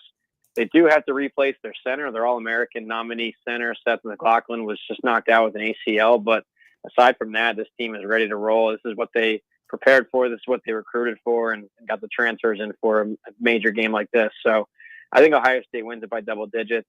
Nebraska, Wisconsin, I thought you were going to pose it as, what's more unlikely, this going as a shootout, because you have 2 really Brett, I know the answer to that.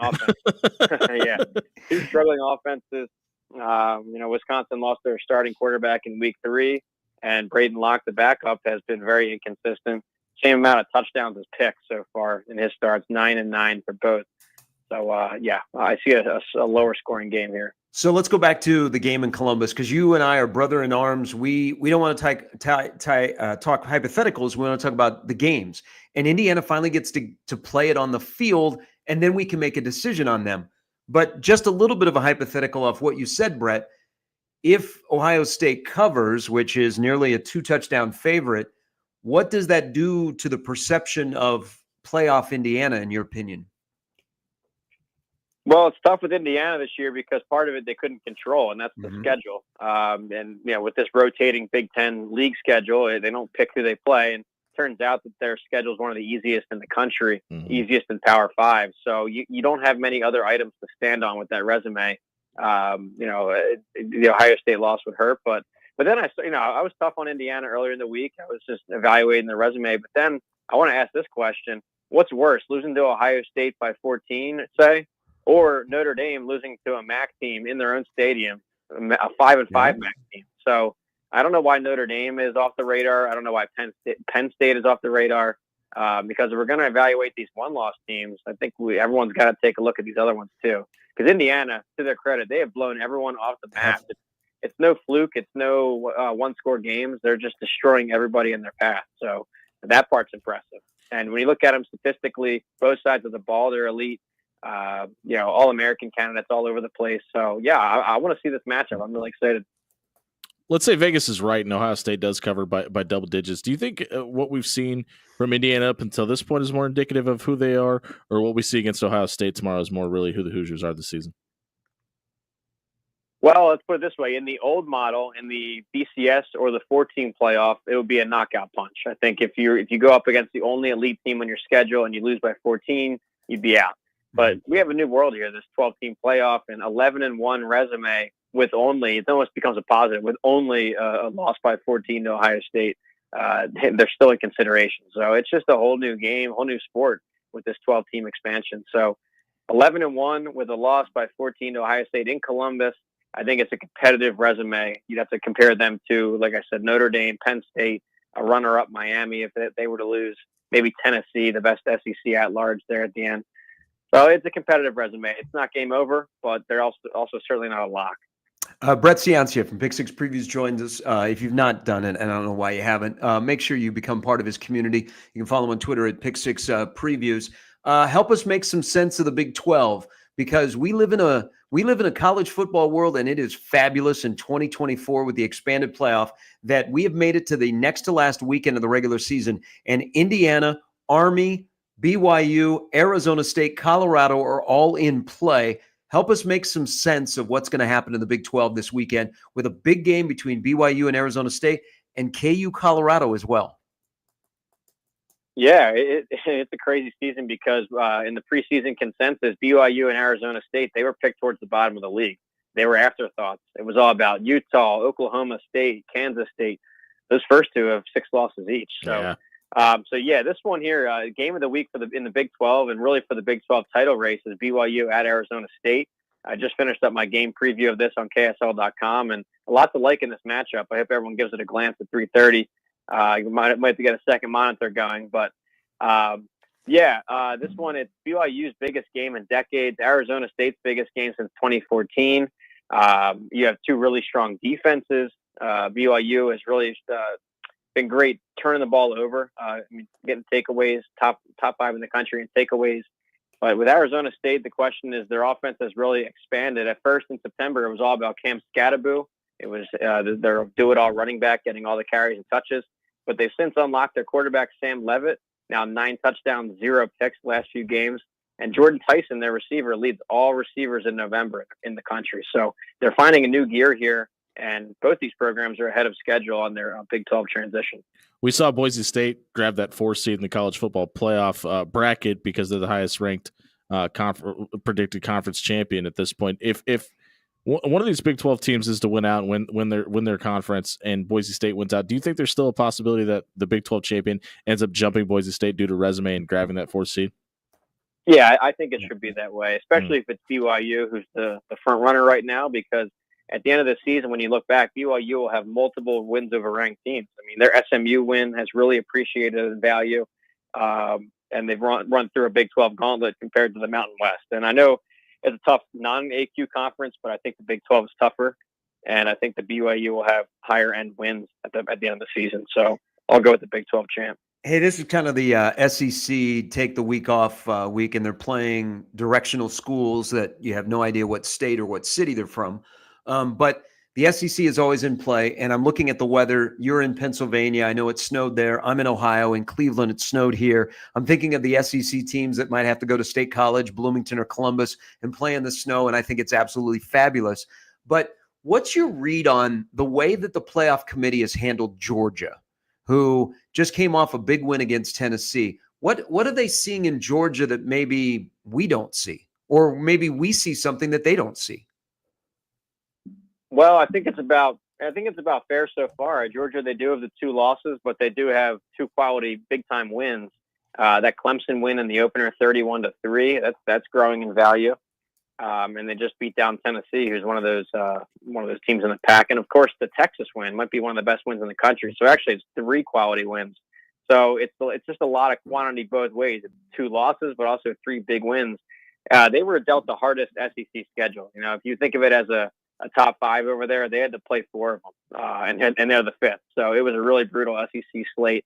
I think that they're in, and that Tennessee win cemented it. But I think it's still a premier football program, and their best is one of the best in the country. You think Brian Kelly should be worried about his job? What a rough 2 weeks for LSU. Oh my God. Yeah. They're in free fall.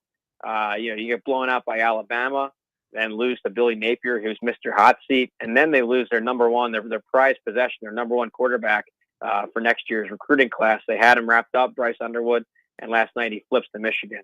So really rough week for him. It shows you in the SEC, the perceptions change so quick. Mid-season, everyone's talking Brian Kelly, Coach of the Year. Oh my gosh, incredible. And then now it's all negative. So he's got to win. That's all that matters in the SEC is just win on the field and get that going. So yeah, it's been a rough week for him. So Bryce Underwood's from Michigan, but it would have been a bigger loss to have a Michigan kid, kind of like Moore, who went to UCLA and is now at Oregon. They leave Michigan, goes to LSU. He comes back. He's going to stay in state. Oh, by the way, the manifesto is working because Connor Stallions is his play caller. You can't make this crap up. But what do you think it says about Michigan, though, for the perception of Sharon Moore, because their year isn't going well. They're not even bowl eligible yet. They do have Northwestern tomorrow. The perception of Michigan, and then deeper, the perception of, that you're hearing $10.5, $12 million numbers that are being thrown out there for this kid who we have no idea if he's going to work out or not. Yeah, that's the part is this isn't a proven college player. This isn't the number 1 transfer who, was a Heisman candidate somewhere else. This is a high schooler. And, the rankings and recruiting rankings are getting better every year. I respect that industry, but you can always miss on a guy. There's misses in every class. So to dole out $10 million for a high school quarterback is crazy, especially because that's the going rate for probably the best coach in college football. I think $10 million might be the high bar. So if you're Michigan, I don't think you have a national champion with Sharon Moore.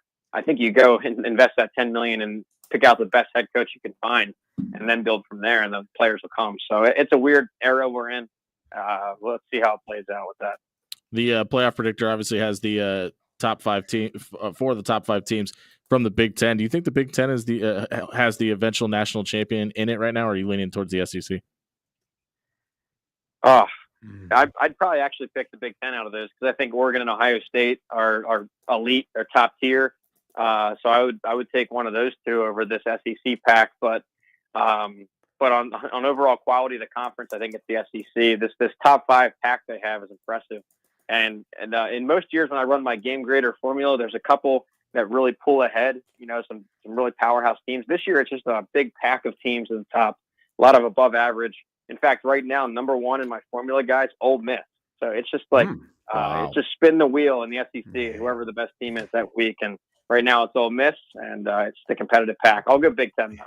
Hey, fantastic stuff, my friend. Have a great weekend, and we'll know a little bit more when we chat next week ahead of rivalry weekend in college football and the final regular season weekend. Absolutely. Well, Husker fans, I have tweets ready to roll. If you can get that Saturday, I'm pulling for you. Trust me, the Kool-Aid will flow again. Thanks, Brett. Hey, Brett, thank you. That's Brett Ciancia from Pick 6 Previews. All right, we'll take a quick break. We'll come back. Lee Sterling will stop by. He's got a pick of the Colorado KU game at Arrowhead where Jimmy Chavez will be. Also, Nebraska-Wisconsin amongst an okay slate in the NFL this weekend, including the Harbaugh Bowl. Lee Sterling from Paramount Sports joins Jimmy and myself next on the Gary Sharp Show on 1620 The Zone.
All right, winner, chicken dinner time. Lee Sterling of Paramount Sports. It's a big weekend for him, not only with Paramount Sports, with the card that he's about to discuss, but also for family reasons. He joins us now. Good morning, Lee. Good morning. Good morning. A lot going on. I love this time of year with Thanksgiving coming up. How about you guys? We do as well, but will you love the weather in Chicago this weekend? Because, as you have talked many times on this show, your extremely talented daughter is once again singing the national anthem at a major sporting event. She's going to be doing the anthem before the Bears and the Vikings on Sunday in Chicago. I don't know if you know, Lee, you coming from South Florida, it snowed in Chicago yesterday. Delayed my flight. I got diverted to St. Louis before I made it to Chicago. Ooh, yeah, not good. But just check the weather. Looks like it's going to be good. It's going to be in the mid to upper 40s, maybe the low 50s game time. So may not be so bad. And, yeah, looking forward to that. And then we have the usual, the turkey bake-off where my two daughters make pies. So look for that on Twitter. Next Thursday night, we'll post the video. I got a winner. You know, they very, very competitive, my two girls, and there will be no banana cream pie. My oldest daughter had been having trouble with the consistency, so she's going to go, she said, with an apple pie. It's going to have maybe a twist that she thinks can win it, and the other one's going to go with a huckleberry pie. Lee, we obviously see travel problems all the time throughout sports. Have you ever had to sit in and do a rendition of the national anthem yourself? No. I don't know how my daughter does. I would be, I would be really. And what's crazy is sometimes she'll finish doing it, and one time I said to her, "Aren't you glad it's all over?" She goes, "No, I wish I could go do it again." That's awesome. Like, are you kidding? All right. She's extremely talented. 5,000 people want to be like, take me somewhere, get me something to eat, and I'll take like 10 deep breaths. Yeah, I'd probably sit in a dugout somewhere and just hide. Yeah. All right. The Colorado playoff train is humming right now, but now they got to face KU, who's got back-to-back wins over ranked teams. The game's at Arrowhead. Let's start there. Colorado, Kansas tomorrow in Kansas City. How about this? As good as Colorado's played, they have not played a top 25 team or anything close to it. Kansas didn't even play well last week and won, and sometimes it's about a matchup. Colorado offensive line allows the 8th highest sack rate, while Kansas' pass rush top 40, and Kansas also defense number 6 in interceptions. And one of those interceptions right before the half, I think, was the difference in that game, led to them staying in the game and eventually winning it here. Great as Travis Hunter and Shedeur Sanders are, I'm taking Kansas. Wrong team favorite here, 35-30. Alabama's almost a 2-touchdown favorite against Oklahoma. This kind of feels like this could be the game that gets Brett Venables fired. The game is in Norman. Do you like Alabama to cover this 2-touchdown line? You know, I don't. And here's why. I think this is a trap game. I think they're going to be looking ahead here to Auburn. I think you got the better defense with Oklahoma. Offense is slowly, very slowly coming around here. I think Oklahoma's going to muck up this game. Alabama wins 27-17. OU covers.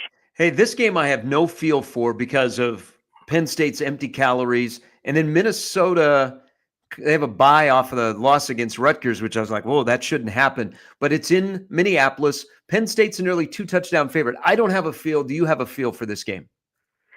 Yeah, I actually do. And I just think the Penn State, how about this, James Franklin, 23-9 as a road favorite since 2016. This is where he excels here. And just think that this Minnesota team going to have tough sledding here against a top 5 run defense. It's deep. They rotate like 7-8 guys in there. Sometimes you got to lay it if you want to play it. Penn State big here, 38-10. It feels like it should be the game of the week in the Big Ten, but the line doesn't say so. Ohio State is almost a 2-touchdown favorite as well in the game against Indiana. Is Indiana the real deal, or do they get exposed this weekend? So the line's come down to 10.5 now. And part of the reason is I think the public's starting to fall in love with Indiana. Also, Ohio State lost their star center, but the backup is a guy that would probably start for almost any team. Here's a crazy stat. Last 14 times, an undefeated team that was ranked in the top 5 has been a double-digit underdog. That undefeated underdog, 0-14 straight up, just 5-9 against the spread. As good as Indiana's offense is, how about this? Their defense hasn't even faced one good or even a top 40 offense. They've played offenses like FIU, Western Illinois, Charlotte. Northwestern, who you could give them 6 downs to get a first down, and they couldn't. Michigan State, Michigan here. I think it's too much of a step up for them. Ohio State's running backs and receivers. A bunch of guys going in the first round the next couple of years. Ohio State 38-17. All right, you know the situation around here because Nebraska will play their final home game tomorrow in Lincoln Lee. They've got the bowl drought that stretches back to 2016. They haven't beat Wisconsin since September 29th of 2012. They haven't won on Senior Day in Memorial Stadium since 2018. With all of that said, Nebraska gets Wisconsin as a slight favorite. What happens in Lincoln according to Lee Sterling and Paramount Sports? So I think someone did need to be brought in to help the offense. Maybe Dana Hogerson is the guy, maybe. I didn't think his play calling was great last week. A bunch of one-and-out patterns, and I know he called out some running backs and receivers, didn't block real well, but you got to have usually 2 guys block perfectly to when you're 3rd and 6, 3rd and 8, and you do a one-and-out or a flanker screen. So I think they've got to push the ball down the field a little bit more. We'll see if he opens it up here, so I'm going to give him a second chance here. I know Matt Rhule, I think he's like 0-8 or 0-9 when going for bowl eligibility here. I think they get the job done here. I don't think Wisconsin. I think their offense is even worse here. Nebraska, big, huge win, 24-20. Lee, you got a big play in the NFL this weekend for Gary's favorite team, the Denver Broncos. They head to Vegas. What are your thoughts on the game in the NFL? First 5 callers that call 800-400-9741. We're going to give them the game for free. 800-400-9741. I'm going to give them Denver and Vegas for free. And how about this, guys? Our college football 50-unit max wager game of the year goes on Saturday. We are 70-26 lifetime on these 40 to 50-unit plays. You want to get this game just $97. Also, you can get 2 weeks from now through Monday, December 2nd. We call it not November, call it Dovember. 2 weeks of our phone service, 10 to 14 games a week, just $197. One place, ParamountSports.com. Bam. Lee, have a great weekend. Good luck to your daughter. Hope you enjoy the Bears and the Vikings this weekend. Okay, and I'll be wearing like 4 layers, too. Might not be enough, bud. Might not be enough. Hey, thanks, Lee. Take care. Be safe. That's Lee Sterling from Paramount Sports. Yeah, his daughter is extremely talented, a vocalist. She sang the anthem at the Orange Bowl last year, and she'll be doing the anthem before the Bears and the Vikings tomorrow in Chicago. You're of baseball. Have you ever sung the national anthem or Take Me Out to the Ball Game? The latter, yes. The anthem I sang because the recorded version did not work. Yeah, that's in minor league baseball. PA is a necessity. Yeah, probably will not do it again. I have great respect for anybody that can sing that because it's not an easy song to sing. Sugar Ray Quinn, local PA guy here, one of the best to do it. By the way, I've seen him have to do it a couple times. A little surprised. I mean, we either have the high ones, the Whitney Houston-esques, or you have what we have the home run derby this year. It's a tough song to sing. But his daughter, I don't think she's been on Broadway, but that's kind of like her goal. Sure. I mean, if she can do it in front of that big of a crowd, that's obviously something that's not that far out of the reach. All right, we are off and running here in the 8 o'clock hour. Coming up at the bottom of the hour, Tom Chatel is going to join us. He wrote a column today in the World Herald. He talked to Bishop and then Kent Pavelka. The voices of the J-Skers. Yeah. I mean, I wonder if Kent will relive his enjoyment of seeing Nick Baugh and John Bishop high-fiving at PBA a few years back. I have a feeling there's going to be a lot of high-fiving at John's table tonight as well. I will say this. You know what? I might be biased. I think the 3 guys that do Division I basketball are really good dudes, and I think they all do a really good job. Yeah, except for Bishop. I'm good at the other 2. I mean, we all have our moments according to officials, but yeah. You know. Yeah. John loves the officials. What are you talking about? Yeah. They're not the emphasis of the broadcast ever. Hey, Jimmy Chavez, what happened to the prank we were going to pull on Bishop last year? Did he not? Did someone tell him? Odds are yes. If it got out of the studio, then probably. But okay. I'm all for it. I don't know what you guys are talking about, so don't blame me. Okay, so John likes the officials in the Big East, and sometimes he'll go there. So we put together a mock letter from the Big East that was admonishing him for his treatment of the officials on air, and we put it on letterhead I went and got the Big East logo, and we put it on letterhead, and we just made up some name from the Big East office. Shout out John Fanta. I mailed it. I went to the post office, bought a stamp, and mailed it, which... To the studio or to his home address? No, to the studio. Oh, okay. It may have been thrown off because it had the Omaha postmark on it. Oh, yeah, that'll do it. So somebody may have tipped him off because I never heard about it. We did it like last February after he went on a rant and like Villanova fans got on him about stuff he said on the air. I don't know whatever happened to the drop. There used to be that drop where he was calling the end of the Seton Hall game and just had some fan in the background yelling, "Creighton sucks!" And John just goes, "Thank you."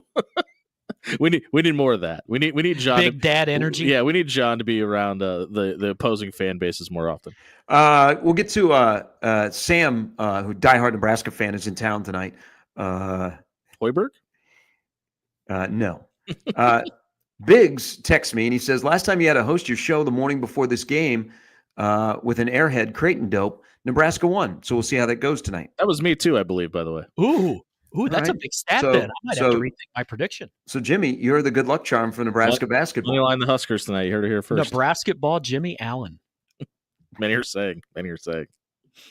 No. Joey says, Bishop is harassing the officials when they pull up in the parking lot. Dude loses his mind on good calls sometimes. That's a great call by Jeffrey Anderson. Man, he hit that one. That was a charge. I like how he sold it. Things you'll never hear John Bishop say for 500, Alex. Okay, so let me read this email from Sam, who moved away from the area. He is, I would say that Sam, and I've known Sam for a while, Sam is almost a bigger Nebraska basketball fan than he is a football fan. And it doesn't necessarily have to do with Nebraska's problems on the football field. He has been dialed in on Nebraska basketball for a long time. So he's back in town tonight. He's going to the game. And he says, the first time I am not letting my homerism get in the way. Maybe it's because I don't really know what this Nebraska team is, and maybe I just don't think Creighton is all that great outside of one really, really, really good player who has not been a factor against Nebraska. I think it will be a good game and come down to the last 2 minutes. Big picture, I like this team, and I think they will age well, learn to play together, and be pretty good come February, or at least that is my false hope. He says Nebraska 72, Creighton 67. I think there's a lot there, too, because I think there are still a lot of question marks about what this Creighton team is. I think they thought they were going to have Fedor Zugic available this season, and it looks like that's not going to be the case. And Jemiah Neal has been able to fill that role for a guy that they thought they were going to have. And I think there's some fair statements in there. I think there are a lot of question marks about what this Creighton team is. Now, I don't think that's going to matter tonight, but going forward, especially into Big East play, I think they're going to have to answer some questions about this roster. And rotation. Especially if he gets eligible, who's going to lose? Well, and he would fit right in. Yeah, but who would lose their minutes then if and when he becomes eligible? It would probably be Jemiah Neal. I think Jemiah Neal would go to be the sixth man off the bench, and then he would definitely be thrust into the starting role day one. So who needs it more tonight, Nebraska or Creighton? Oh, Nebraska for sure. I mean, we saw Creighton lose this game 2 years ago and it not really matter in the long run, and then obviously, I think that win specifically kind of projected what you saw a year ago from Nebraska and feeling like they can win games like this. I mean, 2 straight years that Nebraska would win, or 2 straight times that they would win in Omaha. I mean, hey, I said this on the Creighton Athletics Hour last night. Do you think they should play this game twice a year? No. I'm the only one that says they should start the season this way. See, here's so I in all my travel issues yesterday, thank God things are streamed. That's time to think. Well, time to think and watch a lot of stream. Like I was upset that my iPhone couldn't get like multi-screen because I was watching the Browns Steelers game, and then I was watching St. John's and Baylor, and then somehow my eyes started burning because I got stuck on Tennessee, Virginia, which they should just burn Virginia down. Okay. Yeah. They scored 42 points last night, get beat by 22 by Tennessee. So I think that happened in the Civil War. He probably hit the over too. But it's I think college basketball starts too early. I think this should be right when college basketball starts. I don't think they should play twice a year. I think they should play only one time. It's a little bit odd because they moved it up and we're playing in November instead of in December, essentially after the football season is over. I've advocated for starting the season with this game. That's never going to happen, but I'd like a kickoff to basketball. I don't understand how people wait until March to watch college basketball because this is like the start of the season. Like the start of the college basketball season actually is like this weekend. You've got games being played in the Bahamas in a ballroom where a ball on a jump shot might hit the ceiling, or guys are slipping and sliding, and then there's people sitting courtside that that are from out of town that they forgot to bring their sunscreen to the Bahamas, and they look about as pink as pink does, as the meat on your steak. But this is like when college basketball starts. So no, I don't want them playing twice. Nebraska needs to be in a position where this game is actually bigger than just a state game, where ESPN or Fox, and I know it's being carried on FS1 tonight, but where this game is like picked up and people are talking about it instead of just inside of the borders. See, and I think playing this game twice a year does that. I think it gives it more of a talking point because you don't get 364 days to stew about it. You get a couple months, and I don't know if I'd like to see him start the season, but I'd like to see him end the season with this game with a second rendition of it and do a home and home where you get both courts. And I think they should wear red and blue no matter where the game's at. Yes. When they play once or twice, they should wear red and blue. When they did it in Lincoln, I thought it was fantastic. It was great. It was great for the optics. Yes. Just as, you know what, wear red and blue every time and never have the superstars back, and you're fine. Yeah, people are still butthurt about that, and they should be. Butthurt about it? Yes. Jimmy. It was a travesty. Maybe one of the worst things to ever happen in the state. Is this up with people? I've never there was Starkweather. Yeah. I mean, I don't know. I got that far that I would call the superstars the worst thing that ever happened in Nebraska. There was a guy named Charlie Starkweather back in the day. You had the whole student section chanting "Red Panda" at them. Not a good look. Couple of texts here. Bernie says words that have never been uttered by anyone. Great call by Jeff Anderson. He worked Omaha's game last Thursday in Las Vegas. So did you fist bump him? I've like he does probably an Omaha game once or twice a year, and he pretends like he knows who I am. So yeah, he'll come by and he'll fist bump. But I did ask him last Thursday if he's aware of his Twitter account. That's clearly not. That is a high knees account. It's just like John Higgins' hair Twitter account. Oh, that's the thing. I haven't seen that one. He just laughed and he said, "Yes, I am aware of it." What if he secretly runs it? Wouldn't that be the funniest thing if he's actually the mastermind behind it and is playing it off? I want to live in that world. My only pushback on that is I think they tweet during the game, and that would be a little awkward. Maybe not the weirdest thing we've seen an official do, though. So as I said earlier, I think Nebraska basketball is very intriguing to me because I think they have a lot of pieces that have to fit together. I don't think they're really athletic, and they still got to shoot better. But there's things that I can see that a month from now is going to look different.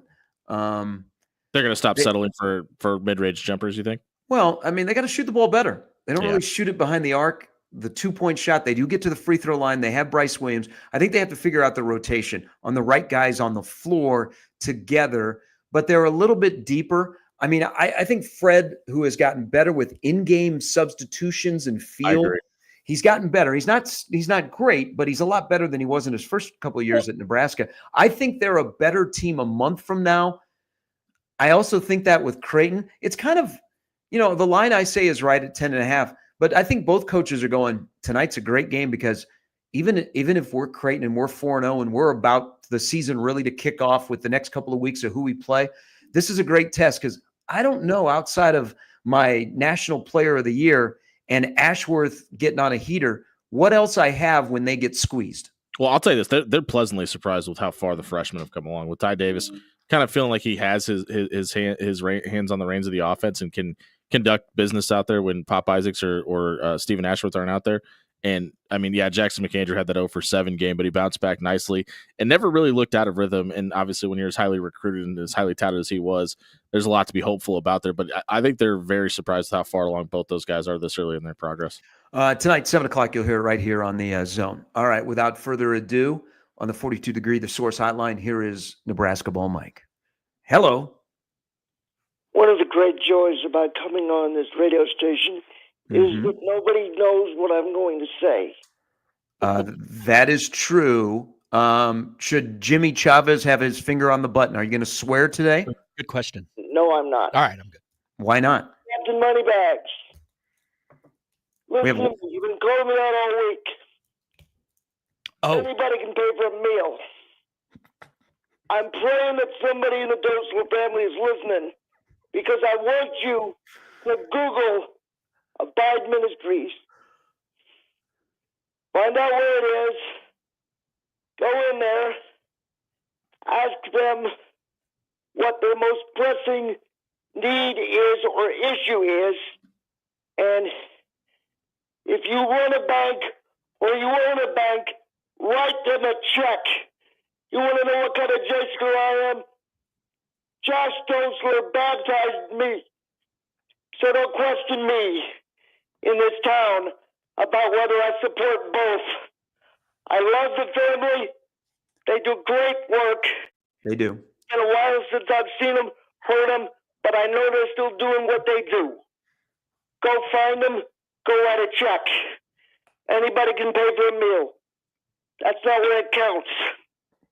Go do something that matters. Have a good game tonight, gentlemen. That's it? 10.5. That's it? A little low. Technically, it feels like a 3-letter team this year for us. And if it's any more than that, I'm playing with house money anyway, so who knows? Enjoy the weekend. Yeah. Okay. So you're absolutely right about the wonderful work that Josh Dosler does with Abide. It is a fantastic organization, and he is okay being a J-Sker. I don't care if you're red or blue or black. It's a fantastic organization to support. So I'm glad you brought that up. I'm going to give you a choice. Would you rather have and you can only have one. Would you rather have a win tonight or a win tomorrow afternoon? Tomorrow.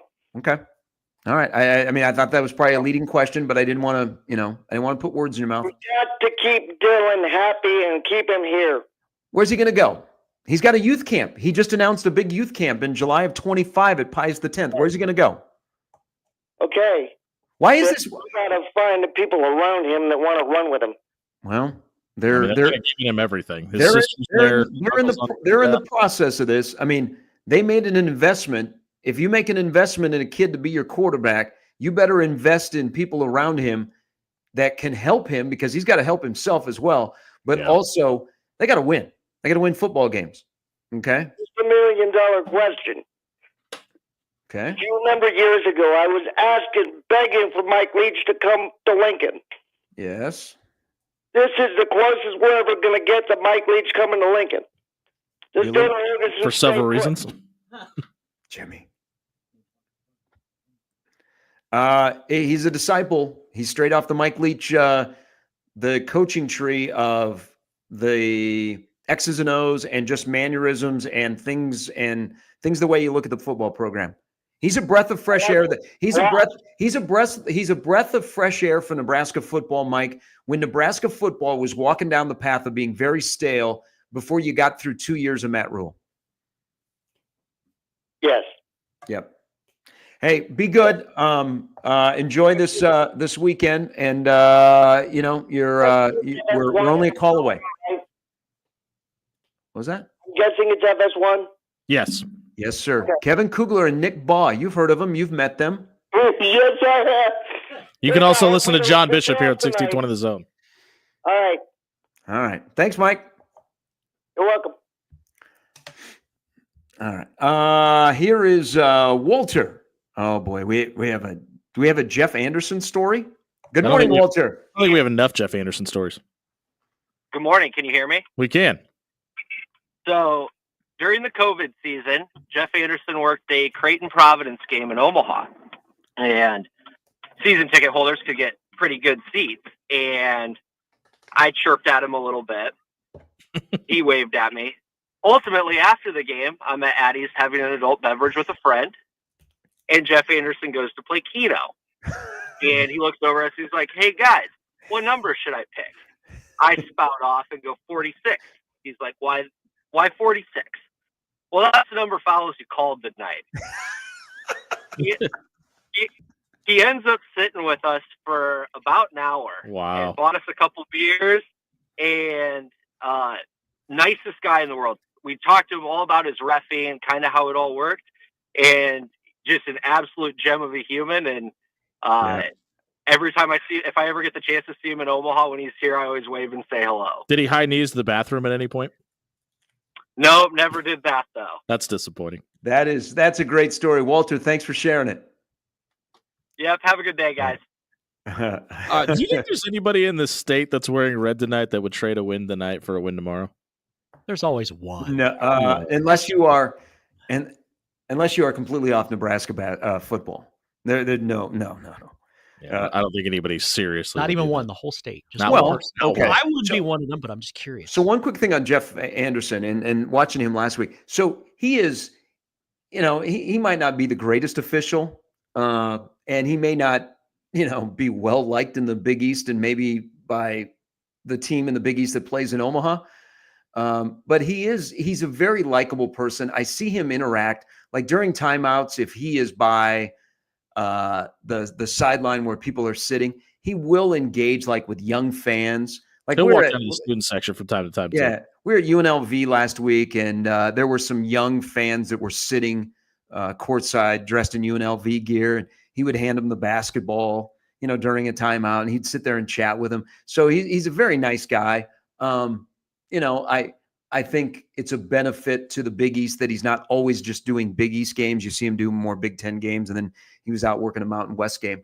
But he's a nice guy. But that's a great story from Walter. But back to your Not surprising either, by the way. back to your point. So look at this. So this is a jam-packed Nebraska athletic weekend that's going to take you through. It's either going to be the euphoria, and it all starts with football, or it's just going to be take out football, because football is number one. Nebraska needs to win. Nebraska needs to win tomorrow. That's just the bottom line. Anyway, anyhow, 15-14, 7-6, whatever. They need to win that football game. But if you had then to rank of must wins or preferred wins, you've got men's basketball, women's basketball, and then don't forget, volleyball is taking on your favorite head coach, Jimmy, from Wisconsin, Kelly Sheffield.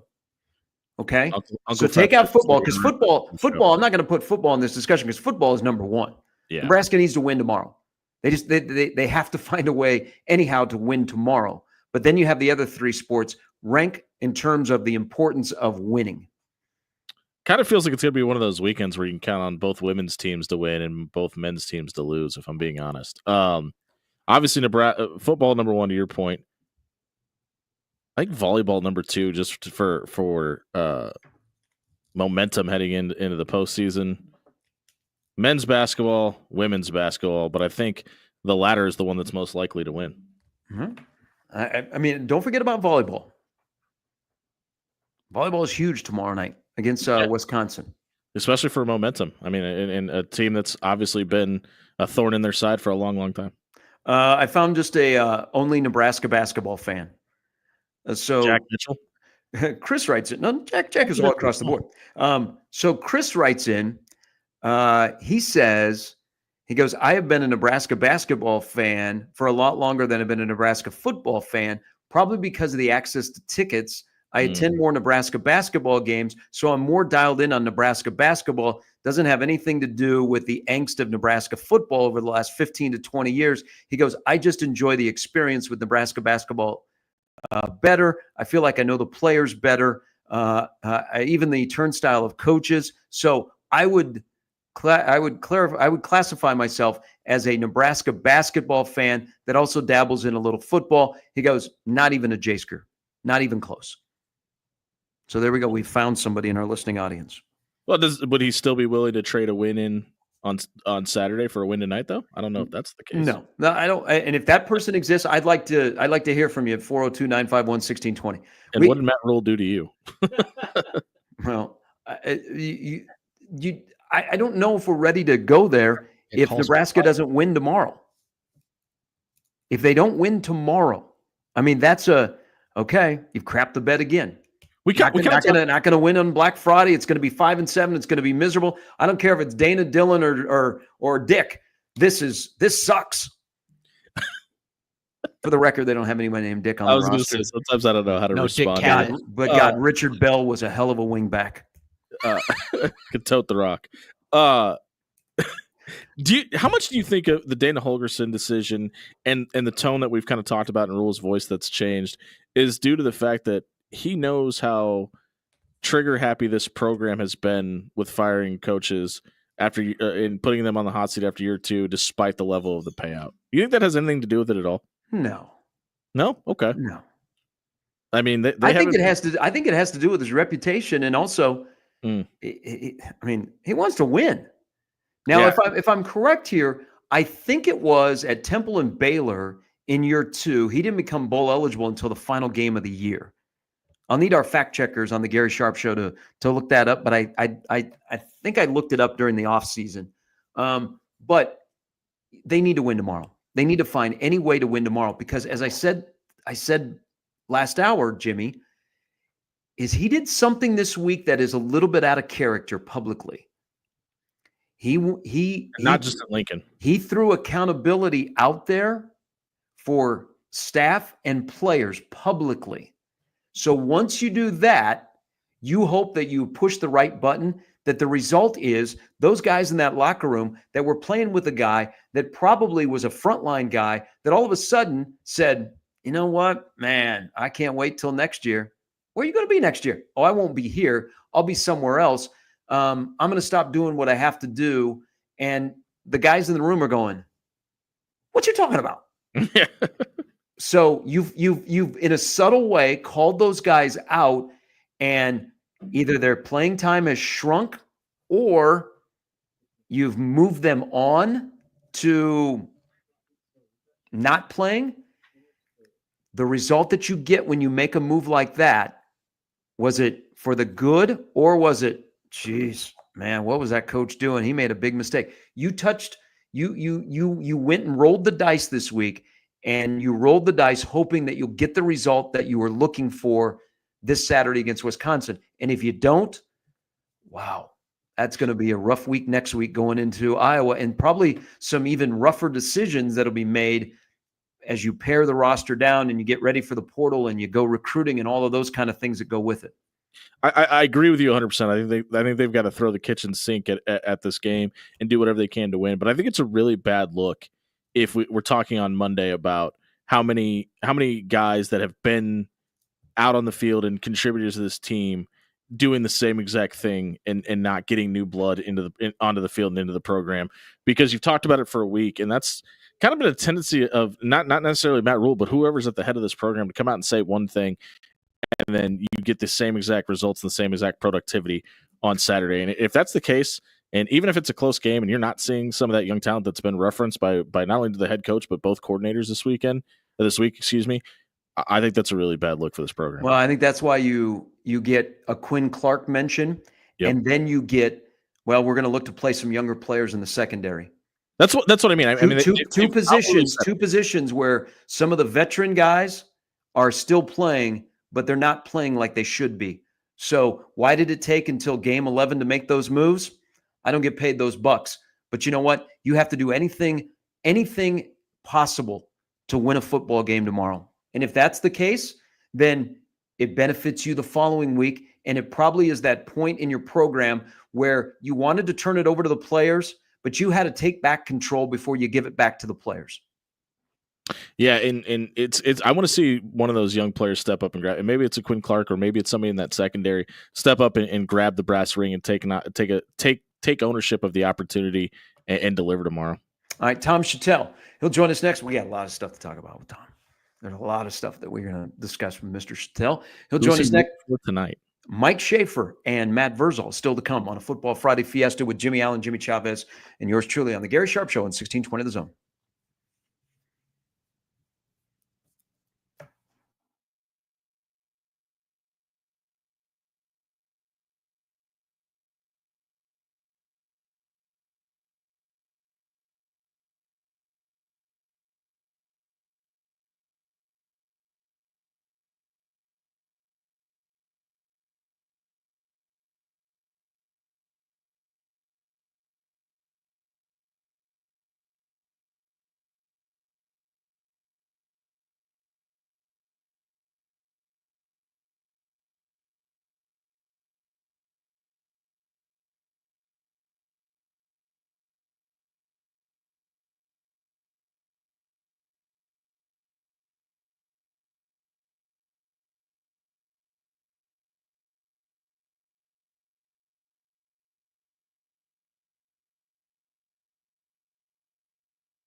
All right, coming up this afternoon, it's the start of the blue and red Nebraska doubleheader. The women play at 4 at Sokol between Nebraska and Creighton. And then at 7 o'clock tonight, Nebraska and Creighton men are down at the Ciancia Health Center. Don't forget, tomorrow, Nebraska takes on a team in red in Wisconsin. We'll have big red overreaction afterwards. All right, here on 1620 The Zone. We're back inside the Gary Sharp Show here on 1620 The Zone. We're having some audio issue with Gary, who's in Cleveland in a split show today. Jimmy Allen sitting next to Gary. We're joined now by Tom Chatel of the Omaha World Herald. Tom, my friend, how are you, sir?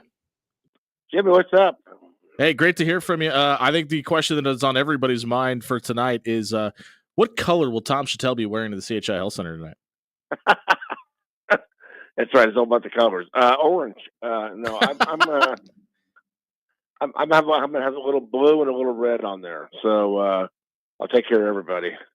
Obviously, when you have the mixture of the crowd that you're gonna see tonight, what color do you expect the crowd to be mainly wearing? Mm-hmm. Well, it'll be blue. My question is, and there'll be some red,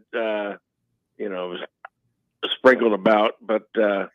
I don't remember last year in Nebraska, there were these Creighton students right on the baseline. Right in front of the Nebraska student section. I don't know how they got those seats.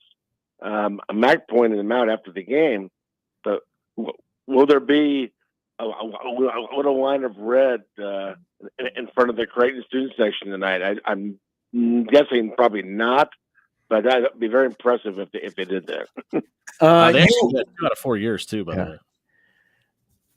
I know that in all the sports that you cover, you love college basketball. So thank you for talking to Bishop and KP today, because you are trying to hype this up. It does seem rather subdued. Do you think it is, one, because of the timing? Usually this game's in December. 2, both teams are still kind of early in their season trying to figure out each other. 3, because of the angst of what's going on in Lincoln and what has to happen tomorrow. Why do you think that this game has been rather subdued until maybe like today, where people are like, "Oh yeah, Nebraska Creighton play tonight"? Yeah, I think it's all that, but I think the timing is the main issue. It's really early, and. Nobody really knows what Creighton is right now or what Nebraska is. And there haven't been enough games yet to really get – and I think basketball – basketball to me is to start around the Thanksgiving weekend. The preseason NIT started it, and everybody else played after that.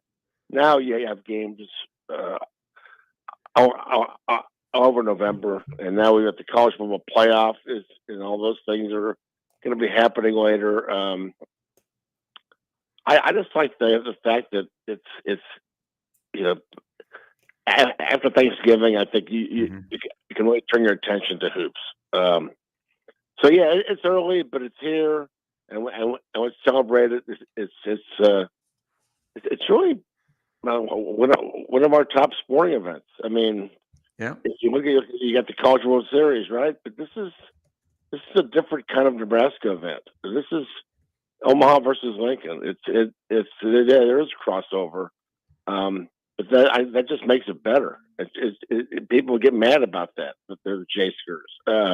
It just makes them more passionate. So I love it. I love these kind of games. I love the excitement and the atmosphere and the stakes. We were talking the other day at the Creighton availability. Should there be a series trophy? And I put some thought to that. I'm not sure what it would be.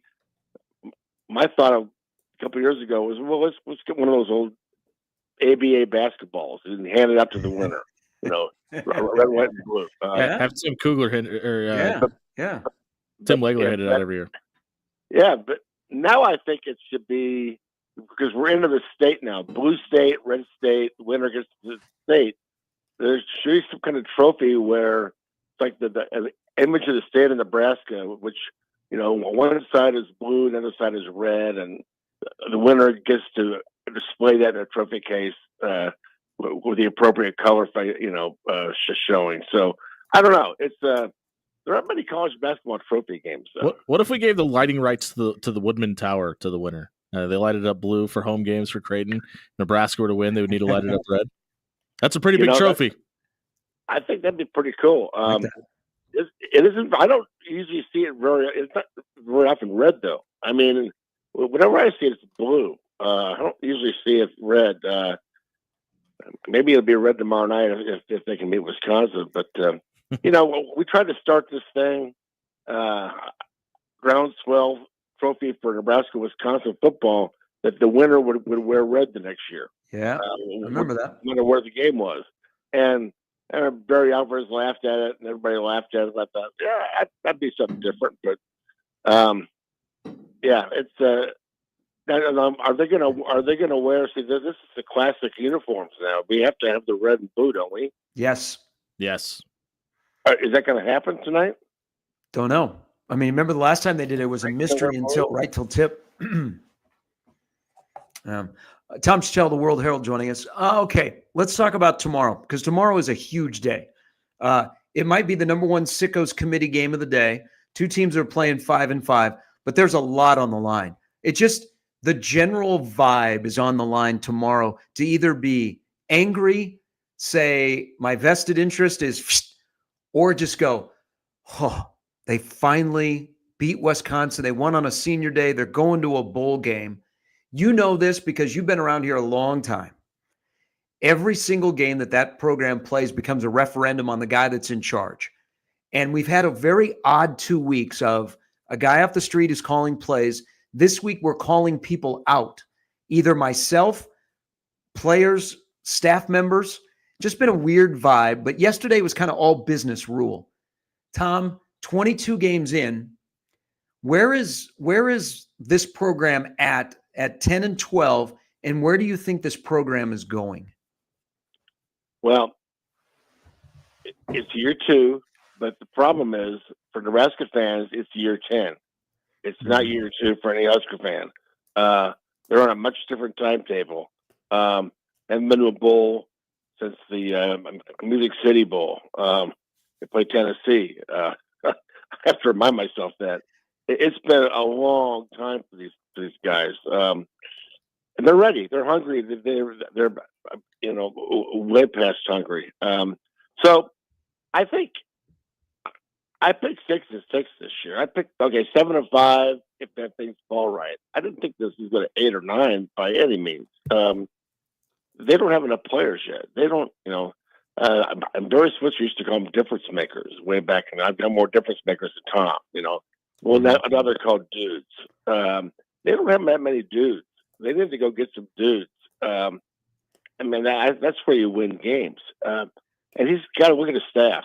This staff was put together kind of on a shoestring. I mean, 2 years ago, he's hired. He's been in the NFL 3 years. He's got to get some kind of band back together. The guys he knows, but and they could help him, start the program.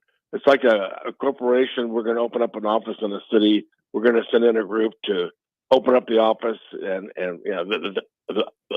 the way we want to do things, but that isn't really the group that stays and works. That's kind of how I look at this offensive staff, especially. I don't think this is necessarily a staff that's going to win in the Big Ten. I mean, they haven't shown it yet, so they don't have all the players yet either. But he agreed with everybody on Satterfield, so I think there could be the difference tomorrow night will be celebration of celebrations. You end 2 streaks at once, or it's going to be a wake. Mm-hmm. And one of those lonely ghost town Saturday nights in Lincoln. I've seen a few of those too, but we've had way too many of those. It's time for a celebration. Do you think when we look back at Matt Rhule's tenure in Lincoln, we could sum it up by coaching staff misses? I mean, at the beginning when he got hired, they thought they had Jake Peetz in their back pocket. He's not able to come to Lincoln because the Rams give him a mint. And then obviously the Dana Hogerson thing had legs to it before the season started. For whatever reason, that doesn't work out, and they eventually add him to the staff late in the season. Is it fair to look at the way they've been able to build this coaching staff and say it makes sense that they've had some shortcomings because they haven't had the pieces that they've wanted to from the beginning? Yeah, I think that this program is going to be fluid, and that's how you have to be in college football right now. I like how they've adjusted to NIL. He's embraced 1890. So is Troy Dannon. They've done a nice job with that.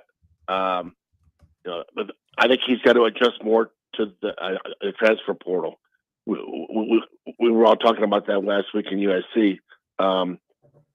It's one thing. It's okay to say I want to develop. I want to do it with these guys.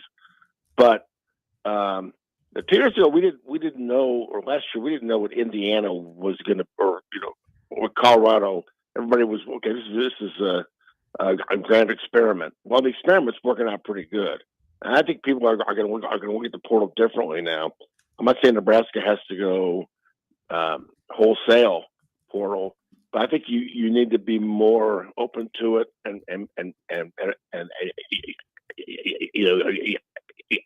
use it to build faster. People gotta go to a bowl this year.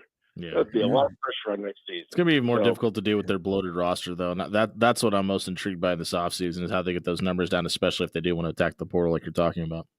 Yeah, but I do think if they keep Hogerson and Rhule together, will be great recruiters for the portal. I think they'll be able to attract a lot of great skill people to that offense.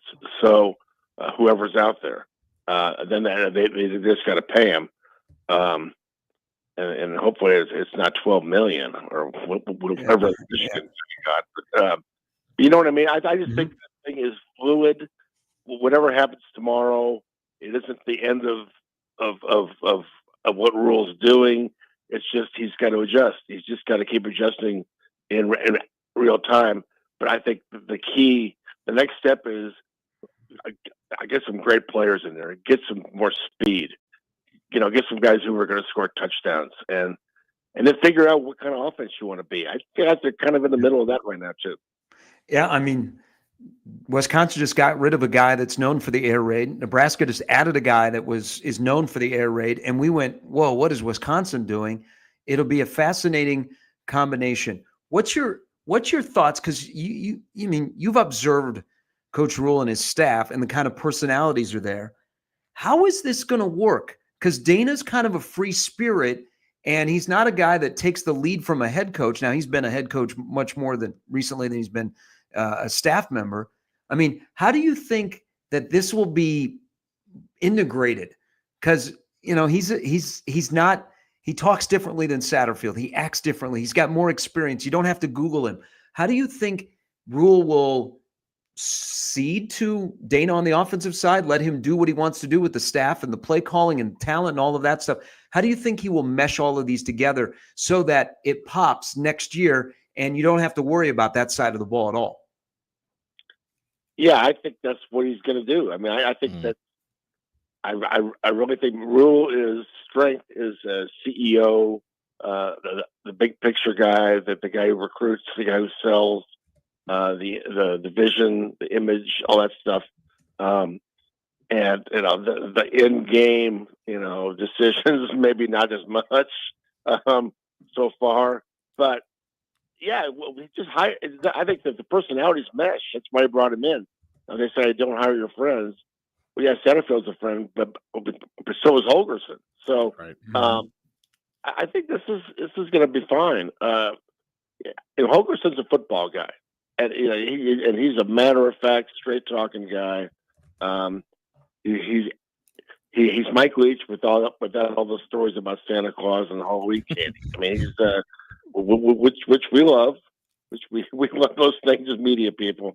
But yeah, just look at what he said last Tuesday. And we think of air raid as sort of this fluffy, whatever, offense that's it's all about, whatever. His talk Tuesday was about substance. Yeah. We're not blocking. You're not blocking. You're not playing. If you're not, why aren't you hitting the hole? This is embarrassing. These things, those are fundamentals. Those are basic things, which I was glad to hear. But I also said, well, why aren't they doing them? I mean, Right. what kind of coaching is going on here? And the Rhule said yesterday, well, it's a different voice, but that's coaching. The whole thing of coaching is getting great players and then getting those players to go execute. And if you can't get players to execute, you're not coaching. So I think this is a good thing. But how much can he do in 2 weeks or 3 weeks? So I think he'll stay. I think he'll probably want to get back as the head coach somewhere. Yeah. And if you could turn around Nebraska, then he's got a quarterback, and I know we're all worried about Royal leaving or whatever, but this is going to help him too. So they got to get receivers who can make separation. And if everybody's talking about Malachi, these kids are going to come and go. That's just the reality of it, and you can't. You can't run your program based on trying to keep one guy. So anyway, just a reminder: it's November 22nd, and candy corn still sucks. By the way, hey, Tom, we appreciate it, man. As always, we'll see you tonight at the CHI, and of course tomorrow. What a great weekend, man! We've never got to have a Nebraska Creighton weekend around the football. I mean, this state will either explode or it'll implode. We don't know. Yeah, that's the one nice thing about the timing in this is this is why we love our job. Is stuff like this. So yeah, everybody have a great weekend and be safe, and we'll talk to you next time. Thanks, Tom. We'll take a quick break. We'll come back. We still got Mike Schaefer and Matt Verol to come before we're out of here at 10 with Jimmy, and Gary on 1620 The Zone.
All right, welcome back in. Last hour on a Football Friday Fiesta. Great show so far. All the segments are up on the radio replay page. Tomorrow, Nebraska and Wisconsin. 2:30 kickoff on BTN. Big Red Overreaction afterwards. What kind of reaction will it be? We welcome in from Husker 24/7, Mike Schaefer. Good morning. Morning, Gary. How we doing? Good. A win tomorrow, is it just for tomorrow, or would it mean more to be 6-5 on Saturday night, November 23rd? Yeah, I mean, I think obviously depending on how the win comes about, but like if you draw a scenario where Nebraska comes out, plays well, you know, Wisconsin team that just doesn't show up, it could be a really cathartic day in Memorial Stadium, and maybe that presents some good vibes and some good energy going into an Iowa game that has significantly less pressure if you have that 6 win already. So I think it'd be pretty substantial how things might look if Nebraska wins on Saturday because you remove that pressure. It's the whole conversation we've had really going back to the first opportunity with Indiana, and then you had Ohio State and UCLA, and you know, each subsequent loss just adds more and more pressure. So if they're able to get that 6 win, I would love to see what that team would look like in Kinnick. I mean, I already think they have a chance to win both of these games, but I think their chance of winning at Iowa goes up if you already take care of business against Wisconsin. Who's the most important group tomorrow?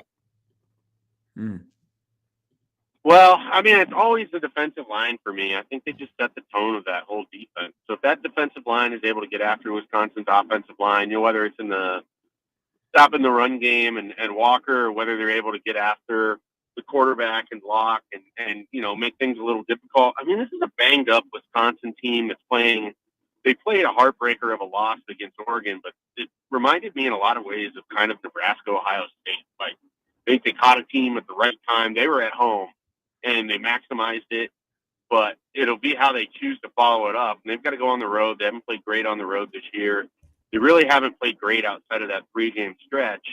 And so I just think like you're catching them at the right time. And if Nebraska's defensive line can show up and show out, I think they can play, you know, a good, clean game and really kind of take it to Wisconsin. But it requires them to come out and do it. It requires them to get off the field on 3rd down.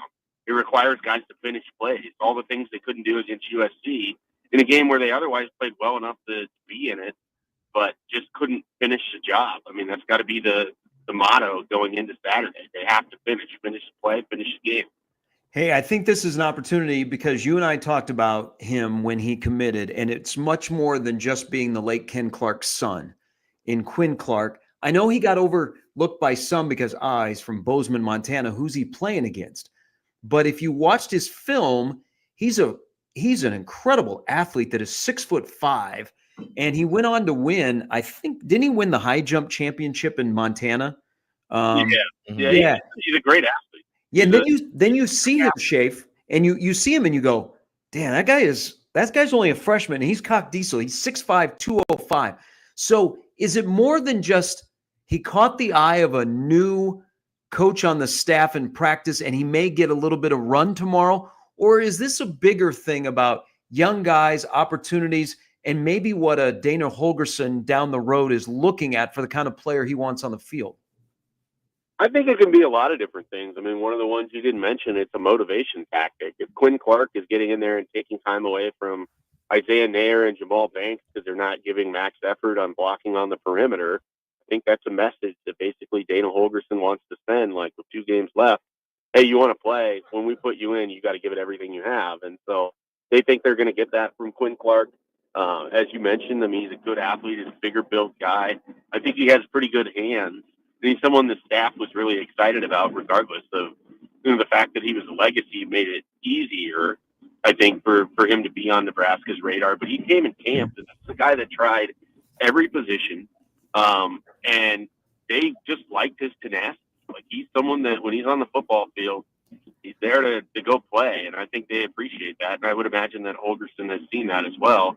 And I don't think it's just like a, end of the season, let's see what a young guy can do. I think if they're putting him in, the expectation is he's going to help them. And so I anticipate we see that on Saturday, whether that's through the air or, as I said, as a perimeter blocker. He's a bigger guy. I mean, this was someone they've talked to about he could continue to grow into being kind of a split out tight end. And so because of that, I think they think he can physically handle things on the outside. And, it's been a little disappointing with Nebraska as much height as they added in this offseason. It would be hard to say that they've been physically dominant in any real game this year outside of maybe UTEP right at the beginning. So maybe he can give you a little bit of that. Speaking of Dana Hogerson in the future, how much do you think the addition of Dana Hogerson helps with a guy like Cortez Mills?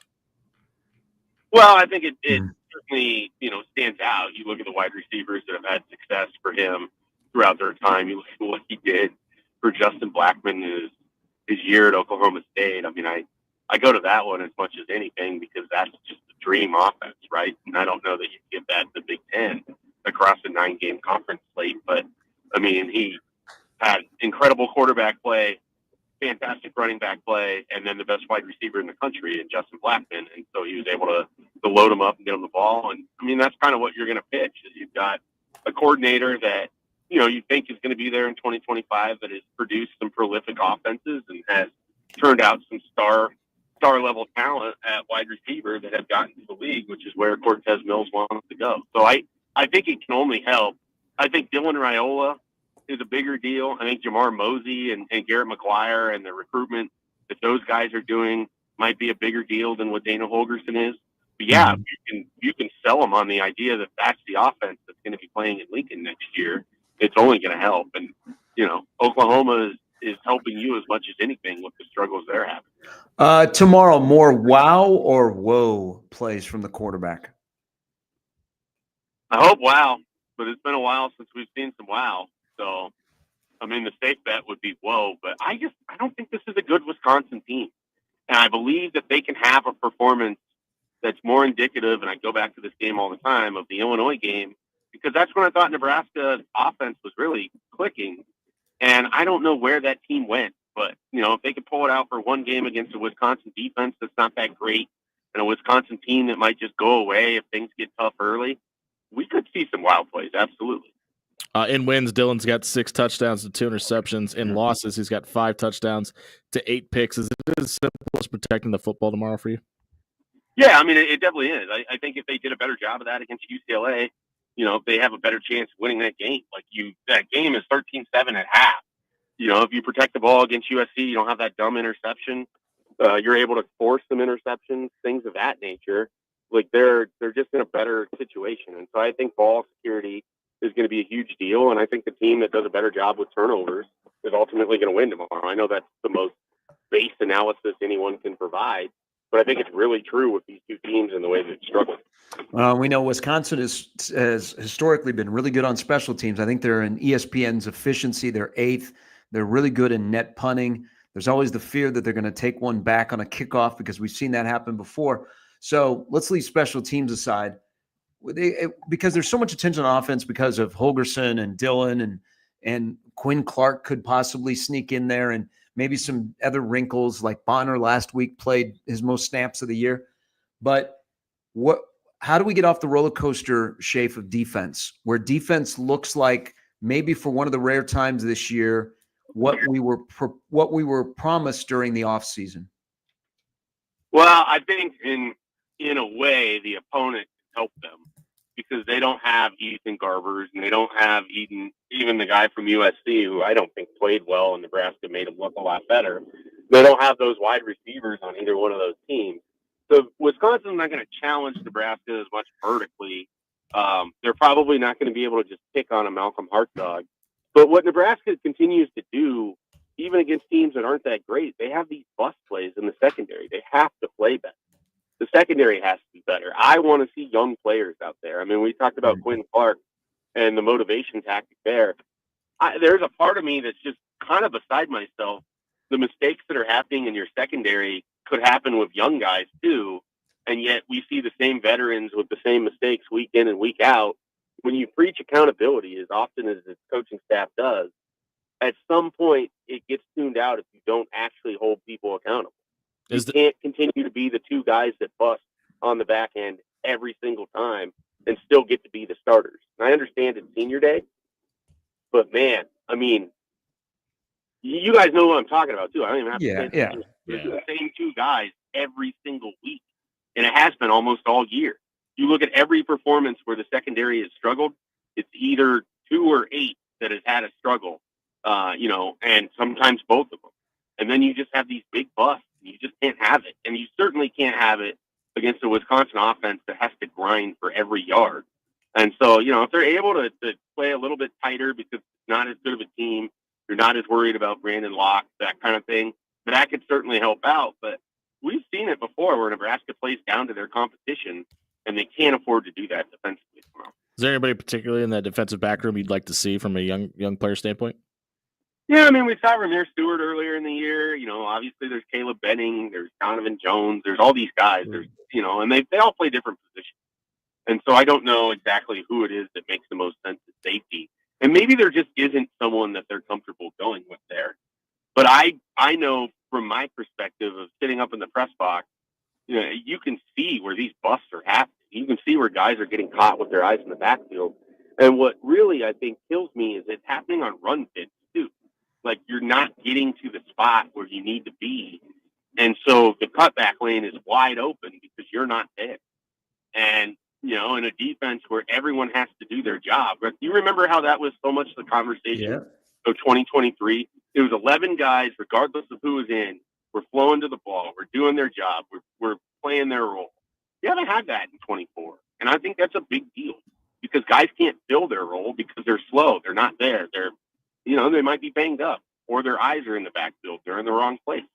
And so it's really hurt Nebraska if you have 8 defenders doing what they're supposed to do, 1 who's kind of in the area and 2 that are wildly out there. That's where these things are happening. Mike Schaefer from Husker 24/7 joining us.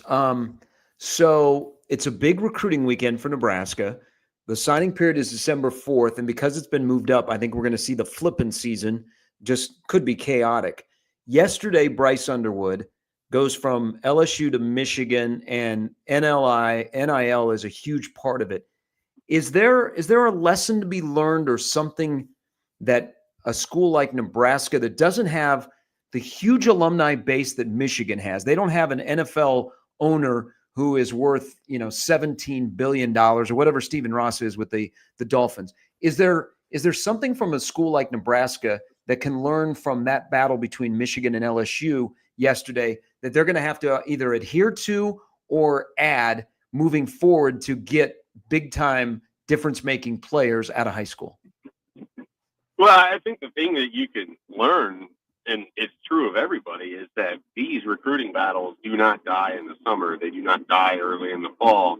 They're going to go all the way to signing day. And Bryce Underwood is just one of what I assume is going to be a lot of top 100 recruits. Dawson Merritt was one of them that are going to flip here in the month of November. And it might be NIL-based, and it might be, performance-based. But when you see a kid go from LSU to Michigan, and the first thing that stands out to you is neither one of those teams are playing particularly well this season. So that kind of removes the conversation of that you have to be playing well. But I think that it's certainly an idea that you have to be an organized group. And I think that's one thing that Nebraska has going for it. They may not be winning a lot of games on the football field. There may be some questions about what's happening with the coaching staff. I think their recruiting operation has been rock solid. I think we saw that with Dawson Merritt. I think they've done a nice job of knowing when to emphasize and who to emphasize and, when to kind of go all in. Now, the hard part of it is you have to play defense, too. They've got guys like Jeremiah Jones who can end up with Missouri, Malcolm Simpson who can end up with USC or Texas. And so you just got to be able to fight it on all fronts. But it starts with being organized. It starts with having a plan. It starts with knowing how and when you want to attack, how and when you want to use your NIL money. Nebraska is going to have a finite amount of resources. And the other thing is Matt Rhule doesn't want to commit to, freshmen that have never played large sums of money because you also have to turn around and play in the transfer. You have to be organized. And it's just that's everything about recruiting. And I think they're in a really good spot with it, but it wouldn't surprise me if there's another off season of change coming too, because I think Matt Rhule is still very much trying to learn where college football is at in 2024 in recruiting versus a world that he left in 2019. What did you make of Trey Taylor, the 3-star quarterback out of Illinois, having Nebraska in his top 12 last night, despite Dayton Royal already being committed in that class? Is Trey Taylor a 26 or a 27? I want to say that he's a 27. I have that written down. You may be right. Let me double check. Well, you might be right too. They've had other quarterbacks that have included him in their top group. That Michael Clayton, who committed to Illinois. He's 27. I apologize. You are correct. Yeah. So I mean, one, Nebraska's just kind of working down the list. Two, they've got several quarterbacks coming in tomorrow, and they're just trying to do what they can recruiting wise. I don't think Dayton Rayola is going to be the only quarterback in the 26 class. I think they would be open. Trey Taylor isn't that guy because he's 27, but I think they would be open to if there is someone else that is of interest to them. I mean, the big thing kind of moving forward, if your guy is Dana Hogerson, he's probably going to have some say into the type of quarterback that he wants to. And so, you're probably going to take Dayton, but you might find someone that fits maybe Dana Hogerson a little bit better. So you never know in that circumstance. But yeah, Trey Taylor's he's an interesting talent out of Illinois. Nebraska's in its early top 12. I think this is his second visit to Lincoln for a game day visit. One of the things that's been unique when you look at these visit lists, J.J. Dunnigan, the kid Hunter Higgins out of Wichita. I mean, these guys have come in 2-3 times now. Like, they want to be at Nebraska for game days. I think that's usually a good sign of good recruiting going on. And Nebraska's 26 class could start off really quickly. If they're able to win on Saturday, they're able to get a few yeses early, and then we're not talking about needing to get 11 guys in the month of June because you're already going into that month at double digits or more. We'll get you out here on this. How long into the game is there still a vested interest from the red side in tonight's game in downtown Omaha? Yeah, this one's going to be fascinating. I'm going to be there in my best neutral gray, sitting alongside my in-laws. Oh, gee, I knew. Hey, because I sat behind your father-in-law last year at a Creighton game. Yeah. They're making you wear gray? Oh, no one's making me wear gray. I don't own Nebraska. I mean, I just don't have it. So neutral gray is the best I can do for people here. I'll wear my Norm Macdonald sports hat, so that's red. But, I think it's weird because Nebraska lost on Sunday. I was at that game. There was spurts, especially late in the first half, where they looked like the best they've looked all year. So I think they have the ability to play good basketball, and that was a good St. Mary's team they lost. But don't let anyone tell you otherwise. That's going to be a tournament team. And Nebraska lost by 3 in a game where they gave up 17 offensive rebounds and had 15 turnovers, including a 5-turnover stretch when they had the lead in the second half. You can't do that. And so the big thing is, I don't think that Creighton plays a ton of pressure defense, so they've got to be smart with the ball. You can't just give it away. They're going to have to make shots. I think they can hang around for a little while. I just have a tough time seeing the recipe for them winning. That doesn't include getting the best performance of your year from Gavin Griffith, Connor Ezean, maybe Berke, played really, really well up in Sioux Falls. You got to have Bryce Williams at a high level. Juwan Gary has to play at a high level. You have to stay out of foul trouble, and you have to get great in foul trouble. And those are things that happen very much. So to me, it's a tough formula for Nebraska to win this game. It's possible. But it would require a really strong defensive effort, cleaning up the glass. Your bigs have to play well against Paul Brenner. I mean, and then, you can't have Ashworth or any of these other guys go off on it. And it's just, I just think it's going to be tough, but we'll see. I mean, I will say this. I think they're going to be ready to play. I don't think they're just going to have the doors blown off in the first 5 minutes, but can they hang around late in the second half? I'm a little dubious. Well, enjoy the game. Big fan of your father-in-law, and he's got some great seats near the Creighton bench there at the CHI. Yeah, he's always threatening to give them up, but nobody believes him. Hey, thanks, Shafe. Have a great weekend. I know you'll be busy. There'll be a lot of stuff on 24/7 with UBC and Brunts. Yeah. See you tonight, Shafe. Yep, that's Mike Schaefer from Husker 24/7. All right, Matt Verzel is coming up next. So, Jimmy, even though everybody has seen today what you're wearing, and that's fine, how long does Nebraska get this to the under 8 or under 4 media timeout and its attention convention in that building? Or is it under 16 second half? They're wondering if you're going to get your godfathers or not. No, I think it's going to be all to do with what Bryce Williams is able to do tonight. I think he's the key for Nebraska, obviously. And if he can have a game, I think there's going to be a little case for concern, probably even past the under 8 in the second half. All right. Because in the past, when Nebraska has played up here, or even last year, there was a huge run where threes were falling and stops were happening on the other end. And the next thing you know, it went from 3 to 7 to 10 to 12 to 16 to 20. That's happened a couple of times when Fred's brought his team up here. If they can avoid that and hang in the game and test Creighton to test themselves, because I think they still have some questions about where they're at, and knock down some shots, run them off the three-point line, limit as many positive touches for Kalkbrenner, then I think they can get it to that under 8 media timeout where it now becomes your personnel against my personnel. I think that's the case. And Creighton could cover with some free throws late, but I don't see Nebraska getting blown out of this game. I don't see them winning, but I don't see them getting rolled out by 25 or something like that, like they have in the past up here. Yeah, and I mean, to your point, I think it's all indicative of how the game starts, right? If Creighton is able to get on the gas early and they're able to hit from outside, that could spell a really quick nail in the coffin for the Huskers. But I think Nebraska's got enough athleticism to run Creighton off their spots tonight, and that's going to be kind of the game within the game.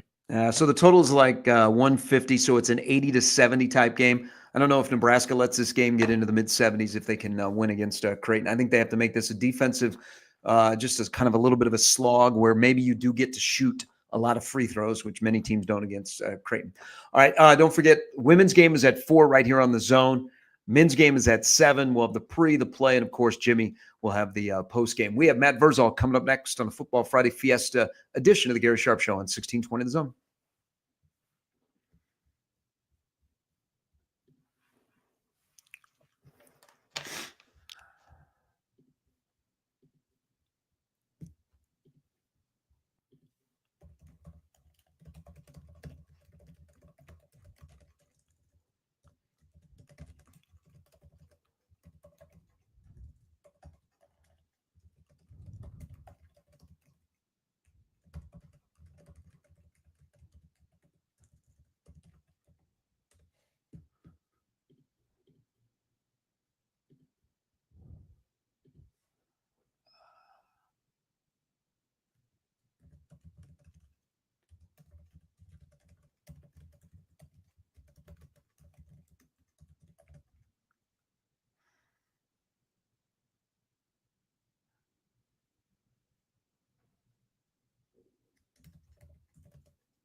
All right, time for some Matt Verol. We welcome in Mr. Pie Man. Good morning. Good, boys. How you doing? I am doing well. Excited for.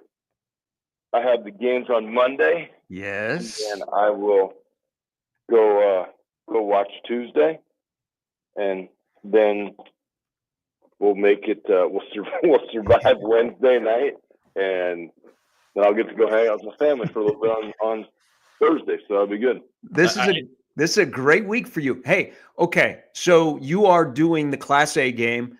All the angst of Class A football in this state, we get what we wanted from the start, and that is West Side and Millard South playing each other. Can't wait, 7:15 Monday night. You have dove into the film. You've talked to people on both sides. How will this game be won, by either Millard South or Omaha West Side? Well, I'm still waiting to hear back from one side, so I haven't really got the chance to talk to them yet. I think the weather will play a little bit of a factor. Okay. Going to be cold, so we'll see how everybody reacts to that. With as much skill and talent as on both sides of the field, I still think whoever can establish the run game first is going to probably have the most success. Now, how they accomplish that, I don't know. If that's getting wide on some stuff, that's some inside zone stuff. If whoever can establish that, like, early on piece, I think it opens up the rest of their game, or then you can play action, you can RPO, you can do a lot of things. They do some things similar, so it's a cool thing about the game, but I don't know how to phrase it any better than these are the two teams that have taken the rules that are available and they've extended them to the fullest. So it is what it is, and we'll get two good matchups with a lot of talent. It might not even be the best game of the day, though. Between the two, who have you been the most impressed by this up until this point of the season? You know, I've had a chance to watch both play throughout the year, so I wasn't really shocked by anything. I think that they're both. I mean, I'm not even really going to pick one because I don't think there's a whole bunch of difference between them. I think they're very, very similar. I think it's going to be a hell of a game. So you said something, because now you've got me intrigued. Of the three on Monday, what do you think is the best game? Well, I think both of my 8-man games are going to be amazing. You know, Riverside and Central Valley have played already, and they played the first game of the year, and it was 50-42, I believe. Yes, it was. Yep. So they're 15 miles apart. The boys have played together with each other growing up. So, I mean, you're going to have intensity and some rivalry and all that kind of deal. I think that's going to be a hell of a game. And then, you know, you got Sandy Creek and Stanton. You got a lot of Nebraska flavor in that one. You know, Mr. Shaw has a son that plays on that team. He's got about 2,400 yards rushing. Stanton has a quarterback by the name of Wilkie. He's got about 2,400 yards rushing. I think they're both pretty damn near 1,000 yards passing as well. They've each got nice receivers, Rempe and Pullman on each side. So, I mean, that one could be a pinball game. That one could get up and down the field. The cool part about it is talking to both coaches. They both were extremely complimentary of each other's offensive and defensive lines, and they made no bones about it. Like, that's how it's going to go. You know, and Stanton's got a kid committed to Texas Tech. Yeah. You know, Sandy Creek doesn't suffer from lack of size either. So it's going to be a fun day. I'm excited. I'm looking forward to it. Hey, let me jump in here real quick. It ages you when you know that Brian Shaw has a kid that is old enough to be playing high school football, but his son Ethan, you're right, Vers. His son Ethan is a really nice player. He's legit. I mean, and he plays physically. He plays both sides of the ball, which you do with 8-man.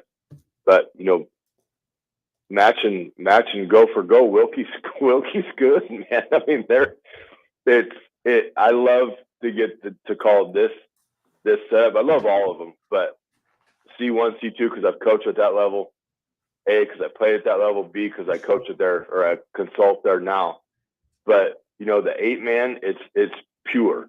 It's kids that they just love the game. They love football, and you'll have talk to coach about it. He's like, you know, our nose guard he's 5'8" and he weighs 180 pounds. I had one of them in Malcolm. His name's Scotty Robottom. He's a judo kid, and it was awesome. There was centers and guards flying everywhere, and old Scotty'd still be standing there.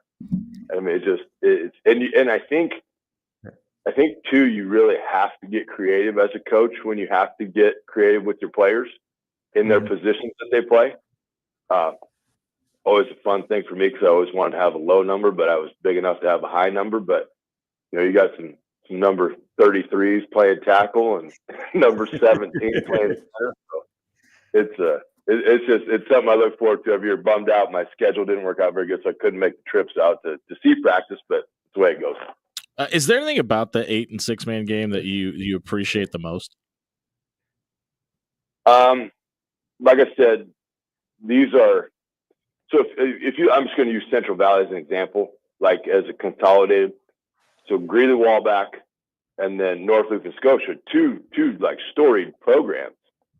They merge, okay? Where my family is from, those merges don't always go. I think Newman Grove got kicked out of the Boone Central merger there. So you want to have your own town team, but then the reality of it is you can't. So sometimes there's friction in there. And how they've all kind of come together and just been super accepting of it. And now this is, you know, all of them, it trickles down into they're going to St. Paul to play full padded, you know, little guy football. Their flag football program runs through 4th grade, and they've all, you know, all these communities just kind of bond together and take it. So I talk about it a lot, but I was so happy to get started at a place like Malcolm because teaching those kids how to win, but then how quickly the community was just so behind us and we could do kind of whatever we wanted within reason. But you know, it's just a cool, it takes it back to just what it is which is just football. It's kids playing football. It's not about, oh, they transported this kid in from there, they did this or they did that. It's just young men learning that they can survive and thrive in a team environment. And it's a man maker, and it's pretty awesome to get the chance to do it. Hey, there was a lot of truth telling this week in Lincoln, from the head man to the OC to actions in terms of who might be playing tomorrow and who might not be playing for the rest of their career. Your reaction to truth telling week in Lincoln?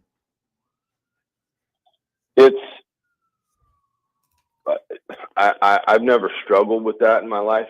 It's very easy for me. I was taught at a very young age to speak your mind and speak the truth.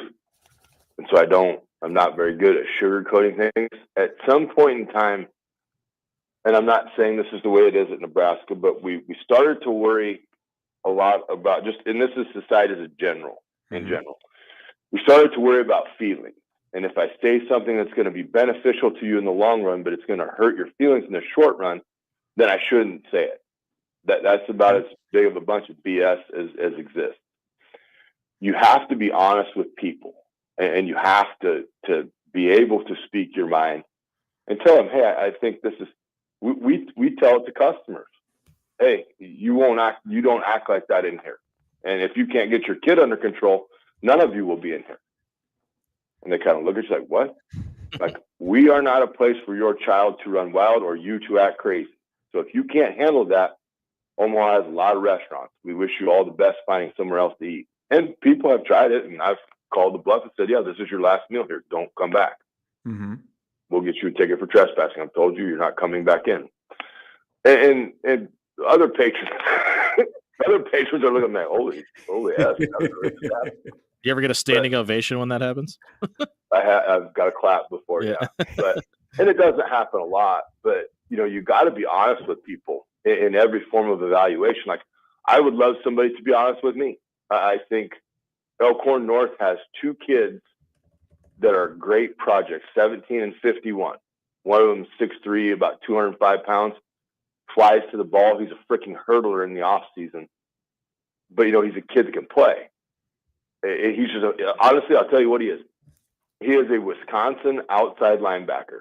He's that lanky, tough, 17. Their middle linebacker gets to the ball, but you kind of then dig around, you do some research, and nobody's really talking to him. And I wish just somebody would just so I can quiet my dumb brain and just say, hey, why would you not look at these 2 kids? They're very slender right now, but they're fast and they're aggressive and they play hard and they love the game. You can tell they love it.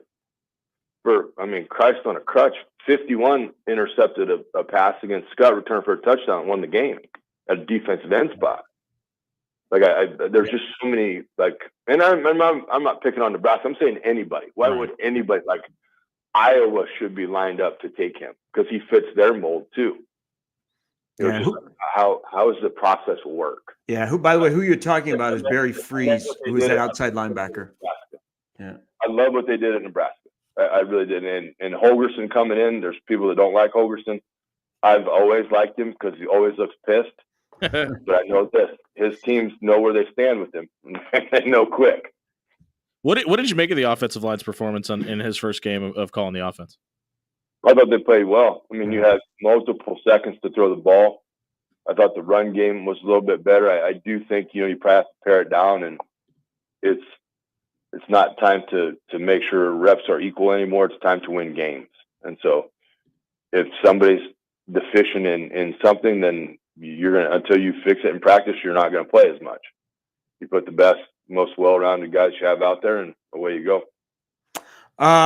As always, I appreciate it. Also, one other thing you did not mention, because this is always a popular day, you and your staff are going to be busy on Tuesday because it's Pie Day with the good people at City Cafe. Yeah, I try not to mention that one because I think the cutoff for the sign-up was it's gone, come and gone. Ago. Yep. There was a lady, I'll tell you this story real quick, just to tell you how crazy people are. So this lady comes in, and I have ordered pies for my family, and she comes in, and she's like, well, I was told I could. I was like, no, you weren't told that because I have answered the phone all day.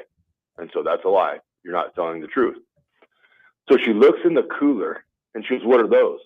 I was like, those are going to my family. And she kind of like, would you like a pie that's supposed to go to my family? And she goes, yeah, I would. And I was like, okay. And the staff is looking like, dude, what are you doing? I'm like, this is just for the story alone. I will do this. Walk behind the counter. It says Verol on the top of it. She goes, who's Verol? I was like, that's me. I was like, you're taking food literally from my family. And she's like, thanks. How much are you? I was like, lady, if you're that hard up for pie, I was like, it's on me. I'm like, you have a great day. I was like, I hope you have a blessed Thanksgiving. And I hope you never come back. Yeah, please don't. But yeah, people are crazy. Hey, have a great call on Monday. I'm really looking forward to it. You do a fantastic job. You have some great insight, and you have a passion for it.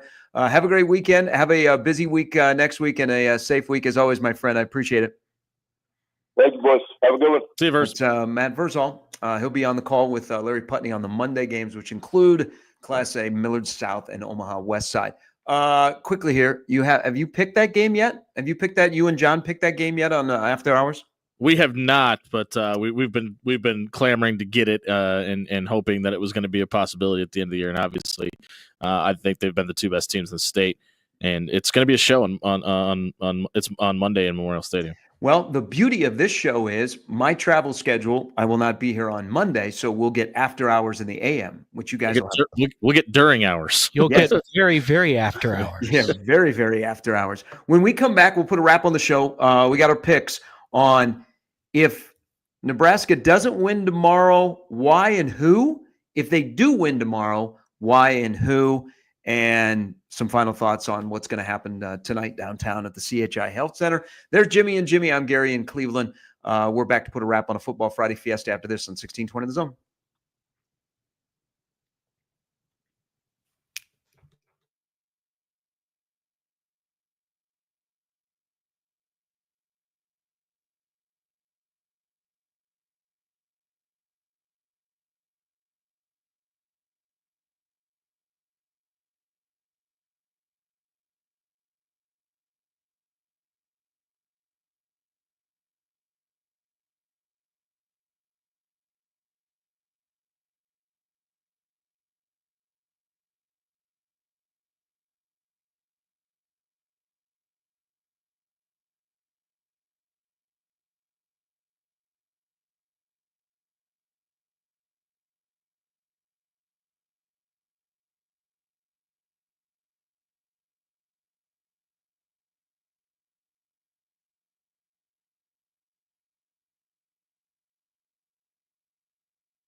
All right, final segment.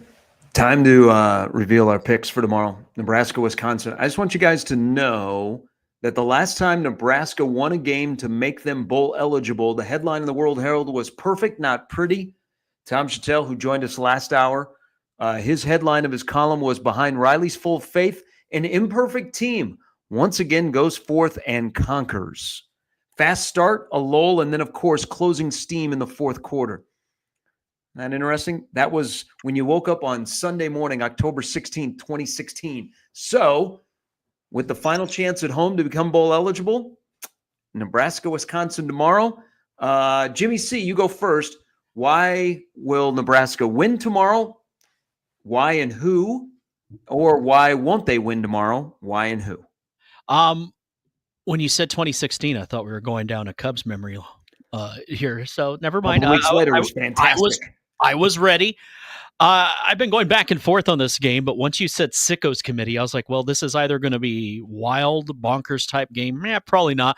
But the Huskers will win because they have to. Because if they don't win, and they have to go to Iowa State, I've gone back in the past. They have to go to Iowa City next Friday. It's going to be very cold in this part of the country next week. We finally are getting it. They got to get it done tomorrow on a gorgeous 50-degree day at Memorial Stadium. May not be the prettiest, but it will be a 14-10 game in the fourth quarter, and somebody will make a play to put it away. The Huskers win 21-10. And as far as who it's going to be one of Dana's new numbers that he said. A mystery number is going to step up. 15, I don't know if that's his name to Dana or not, will play well. Feels like he knows that one. Yeah. But we don't know that for a fact. 21-10. The Huskers win tomorrow. Going to a bowl game. Good conversation next week. We'll see what happens. Jimmy A. I'm somewhere in the same ballpark. I think it's going to be 20-10, but I think it's going to be a late touchdown by Wisconsin to pull within that 20-10 range. I think for Nebraska to win, I think they have to get out to a quick start. I don't think they can be in a one-score game at the end of this and pull it out. I think the ghost of Husker past will show up if that is the case. So if Nebraska is going to win, I'd like to see them up at least 10 points at halftime. And I think going into the fourth quarter, I think they have to have a double-digit lead as well. And I think they win 20-10, giving up a late last-minute touchdown because the defensive line sets the tone for Nebraska tomorrow. They come out early and often, and I think we see Nash Hutmacher maybe have the game of his career in a Nebraska uniform. Whoa. Do I get my pick 6 finally from him? Be fun to see. So let me just point something out. And I also, let me do this first. So Kyle, who is the resident 1620 Badger fan, him and I have been going back all week. He's been pretty strong with his prediction that Wisconsin's going to win. So to be fair here, if Nebraska doesn't win tomorrow, the reason is why and who? I think it's the exact opposite of the residual effect of what I just said. I think the defensive line gets out schemed. They're not able to adjust to what Wisconsin wants to do with their new look offense. And we're talking about Wisconsin maybe going for over 200 yards rushing and not being able to set the tone on the defensive line. Wisconsin. Yeah. I'm with Jimmy. Wisconsin will dominate physically if they end up winning the game. And some of the issues we saw last week with SC running the ball, Wisconsin will piggyback off that. And then that's a whole different conversation, and the phones will start ringing very quickly here. See, I agree. If the way Wisconsin wins is Nebraska defensively can't get off the field, and there's extended drives like 10, 12 plays, but it does include a ton of yardage. But they run for over 150 yards, and Walker goes for over 100. Got to watch that availability report, though, to see there's two key guys, a free safety, who is one of the best free safeties in the Big Ten, and then a wide receiver, if they're going to be available or not, because that could have a big change. I think the first quarter is key. When Nebraska is good, they're in it to win it in the first quarter, because if Wisconsin, who, you never think about, all right, on the road, well, if it doesn't happen today, we still got a home game against Minnesota. But if Nebraska gets off to a good start, what that does for the emotion, because have we discussed it all? Are we expecting a full house? Because I want to give you an example. The cheapest ticket, this is from Dave Fight, cheapest ticket that he can find online for a Nebraska-Wisconsin football game, $20. If you want to get in the Devaney Center at 7:00 tomorrow night, $156. A little more expensive. The weather's going to be okay for late November. Anybody worried about major pockets of empty seats? Yeah, I am, just because I think there's a large contingency of the fan base that is worried about the boogeyman from Madison coming to town, because you haven't been able to get over this hurdle. And I think a lot of people are sick of spending their time and money to go be disappointed and be heartbroken and have to drive 45 minutes back home. They'll still be there. They may be curmudgeon-y about going, but they'll be there. Humbug. Now, if they don't win, then again, different conversation. But they'll be there tomorrow. Great day for ball. Jesus, can you imagine what Nebraska-Wisconsin volleyball would be like if Nebraska football an hour earlier came up short again of getting to a bowl game? Is it better for Nebraska volleyball if that's the case? Well, I mean, that might be a pretty rowdy crowd if that's the case. I think the fans that'll be in the Devaney Center, I would say a majority of them will have not gone to the football game, and that again going to impact them. But I'm just telling you the whole damn vibe. Yeah. The whole vibe on Big Red Overreaction next week on this show leading up to Iowa, just around the state, if they're not able to win a game at home against Wisconsin, when this is the Wisconsin team that isn't built like past Wisconsin teams and you have them at home and you're a slight favorite, the discourse would not be good. It would just be, you crap the bed again. What's going on? Is this not working? And the tuning out would get more and more and more. I mean, Dana Hogerson could talk for an hour and people would be like, I don't care. I don't care. It's all about results. And I think the result that happens tomorrow is Nebraska finds a way to win in a game which you have two teams that are exactly the same as their record, 5-5, two average football teams that don't do one thing particularly well. I think a lot of this game will be played between the 20s and who can stay on the field, who can limit turnovers. Remember, I think there'll still be the whoa and the wow plays for Riola, but Wisconsin doesn't take the ball away. It's not like they're out there picking it off. And Locke has a tendency to give up the football. So the turnover margin is going to be huge. I think Nebraska finds a way to win a football game that gets them to a bowl game, gets the seniors a win, knocks down the streak of losses against Wisconsin, and also is a one-score victory. Nebraska 17, Wisconsin 14 on a John Hole field goal, who has really gone under the radar of we were ready to kick him to the streets. And all of a sudden, starting with Ohio State, when he's been asked to kick a field goal, what has he done? He's gone out there and kicked a field goal. Do you think 17-14 Nebraska? Alex Henry moment. Do you think we see Bly Hill tomorrow? He's a guy that with Tommy Hill being out, I mean, they obviously were really high on him before the injury. That injury has obviously hindered his growth and participation for obvious reasons, but it kind of feels like with the Tommy Hill injury, they may be forced to see if he can go. I think there might be other options ahead of him. I also wonder if we will see Ja'Cory Barney more at punt return than we did his brief dabbling against USC. Yeah, I mean, they've got to get more out of that group. I mean, they faced some pretty good punters this year, specifically last week, but I think you've kind of seen everything that Isaiah Garcia-Castaneda can give you. More likely, Emmett Johnson, for only the third time this year, has 10 or more carries, or Heinrich Harburg has 5 carries. Oh, Emmett Johnson, for sure. Yeah, I got to go Emmett Johnson, but let's get a little what happened to the Harburg train? People were all telling me Harburg should be doing this, and this all week. It's just 5. Just 5. I would take the under of 3.5. Oh, okay. Yeah, I'm gonna be with Jimmy here. Quarterback run game though has been successful against Wisconsin. Ask Chubba Purdy. You know, they were able to slow down Oregon's offense, and I like Wisconsin's defense. I just don't know if Wisconsin can be able to score. That's why I still say 17-14, because I'm saying the same thing about Nebraska. We have a chance to live in bizarro world tomorrow, and the end of final score of this game is like 42-35, and Big Red Overreaction just lights on fire. Nobody understands what just happened. Yeah. Sicko's game. As Sicko's committee #1 game. As long as Nebraska wins, I think everybody will take it. They don't care what it looks like. Get to 6. Chasing 6. If it's 3-2, I mean, I would feel like, man, that seems a little more likely than 42-56. Penn State and Iowa would be very disappointed in their 6-4 game that had been replaced by a 3-2 Big Ten game. That did not have weather impacting it. Yeah, and a 56-degree game in November, 3-2. That's the most Big Ten thing I've ever heard. Great show, everybody. I hope you enjoyed it on a Football Friday Fiesta with a little basketball in there as well. Jam-packed, back-to-back days for Nebraska athletics. A lot of importance of things that could happen. Enjoy it. As always, live, laugh, and punt. Be safe, make memories. Big thanks to Jimmy Chavez. Jimmy Allen, thanks for sitting in as well. You'll have a busy day. You'll hear Jimmy later tonight. And then Jimmy and John will be in for me coming up on Monday to recap a full weekend of sports. And what will the vibe be? Safe travels, my friend. Have a good Monday. We'll talk to you.